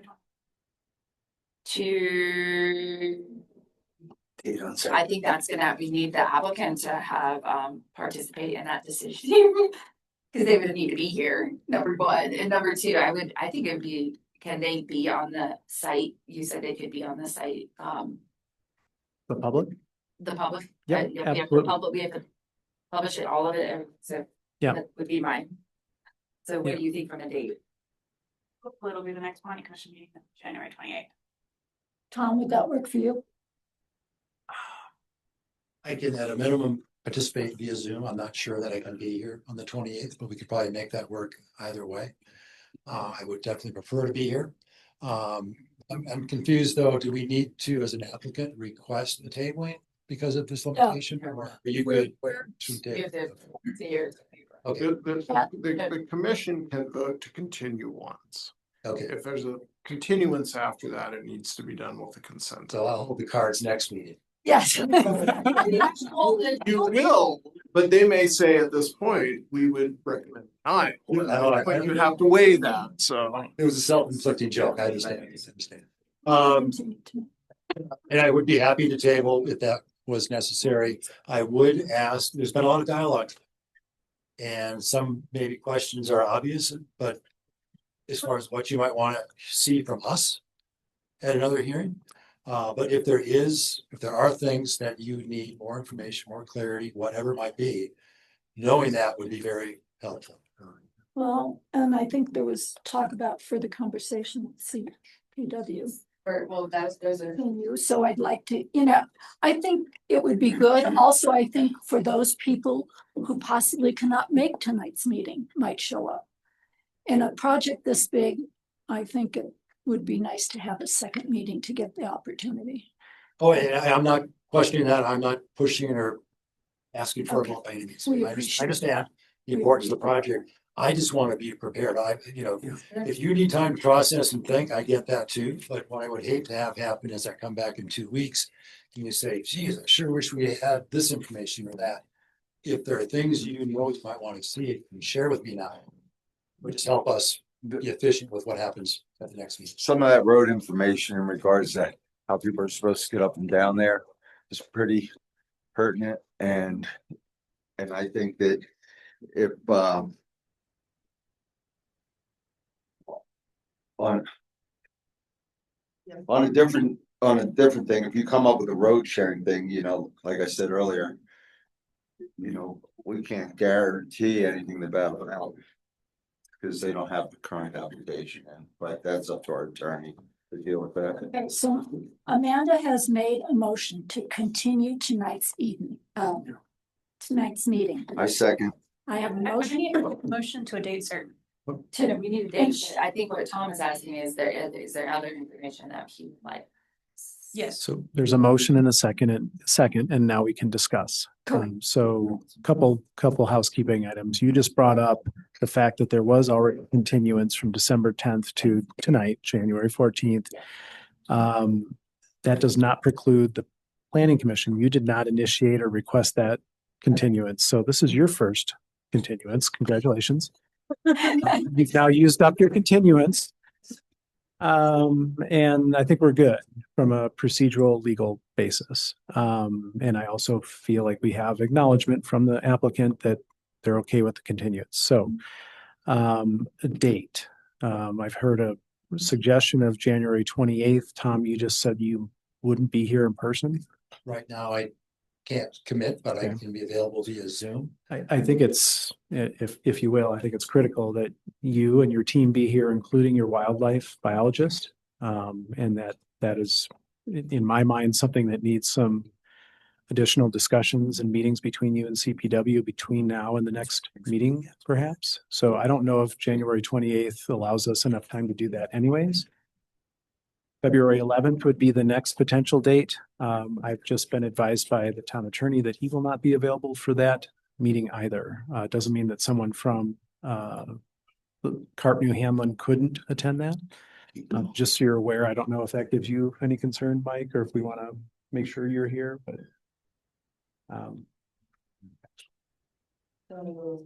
That would be February 25th. That's right.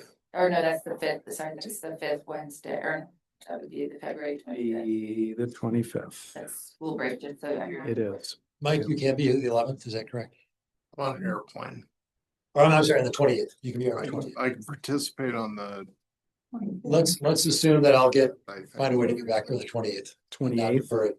January 20th? Yes. Oh, yeah, I can be here on the 20th. What's the date? But that also confirms though that the meetings with CPW and wildlife biologists and that all is gonna occur in the next 2 weeks. That's my recommendation, and that could be your recommendation. I think that seems to be something that we need to do. Is that possible with you, Tom? What's the date or the specific date? Do we have the specific? January 28th is what they're. Devin, is that okay with you? If the desire is to engage in some meaningful dialogue between now and the 28th, I don't know that that's sufficient time to make that happen. I apologize. What date are we talking? February 11th then. But that's Mike's maybe not here. Mike will not be here. What's the one after that, Amanda? The next, Wait, are we saying yes to February 11th, Mike? Nobody said yes to anything yet. Nobody said yes to anything. That February 11th seems like a better target date. Gives you time to continue to review all the information in front of you. And with the exception of Mike not being able to be here, I think all the players could be here, and it maybe gives you a chance to meet with It's a more CPW. helpful time frame for sure. Right. February 11th? A lot more flexibility, at least to try to accomplish that in a little bit longer period, yeah. Then the only other thing is there was a proposed in the original proposed condition that discusses the district versus non-district. I think that that's going to be pretty important even with preliminary plat, especially when we're looking at the numbers that were discussed. So I don't know if you have the opportunity to provide any additional. It's talking about the actual lots that would be used for district versus non-district. I mean, we went through the parcels, but I don't know if you actually have the lots, the building lots. That's what was proposed in the conditions. And why could that not come at final plat? I'm confused about the relevance to this stage of that question. For me, specifically, I'd like to go back through the materials one last time, but I'm concerned with the non-district, and whether it truly satisfies our community plan.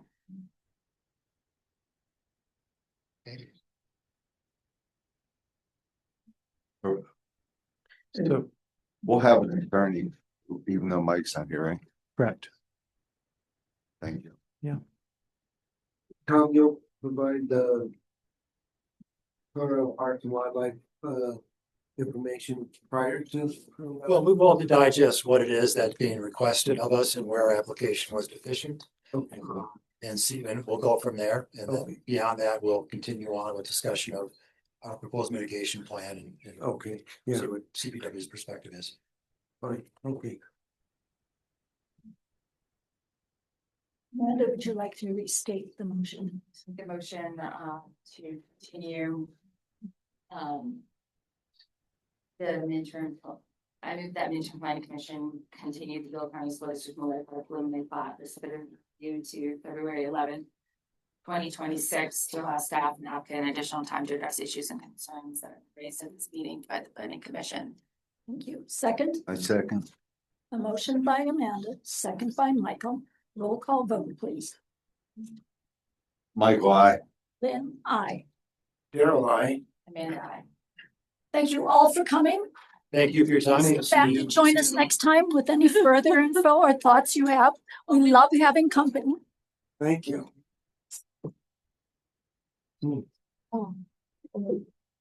Like almost at that point, we were like, it's not getting waiting. Well, it's just fading away. Everyone's like, now they're feeling it.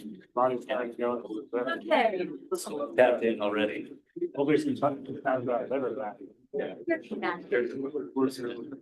And if you don't mind, we have to continue. Oh, I'm sorry. Yeah. Nice. To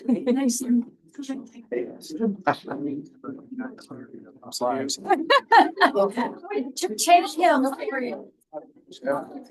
Oh. Yeah, it's really. Okay. So. I. Yeah. Okay. Oh, you're not there and you're not. So Matt's in the spot. Yeah, I bet you this. So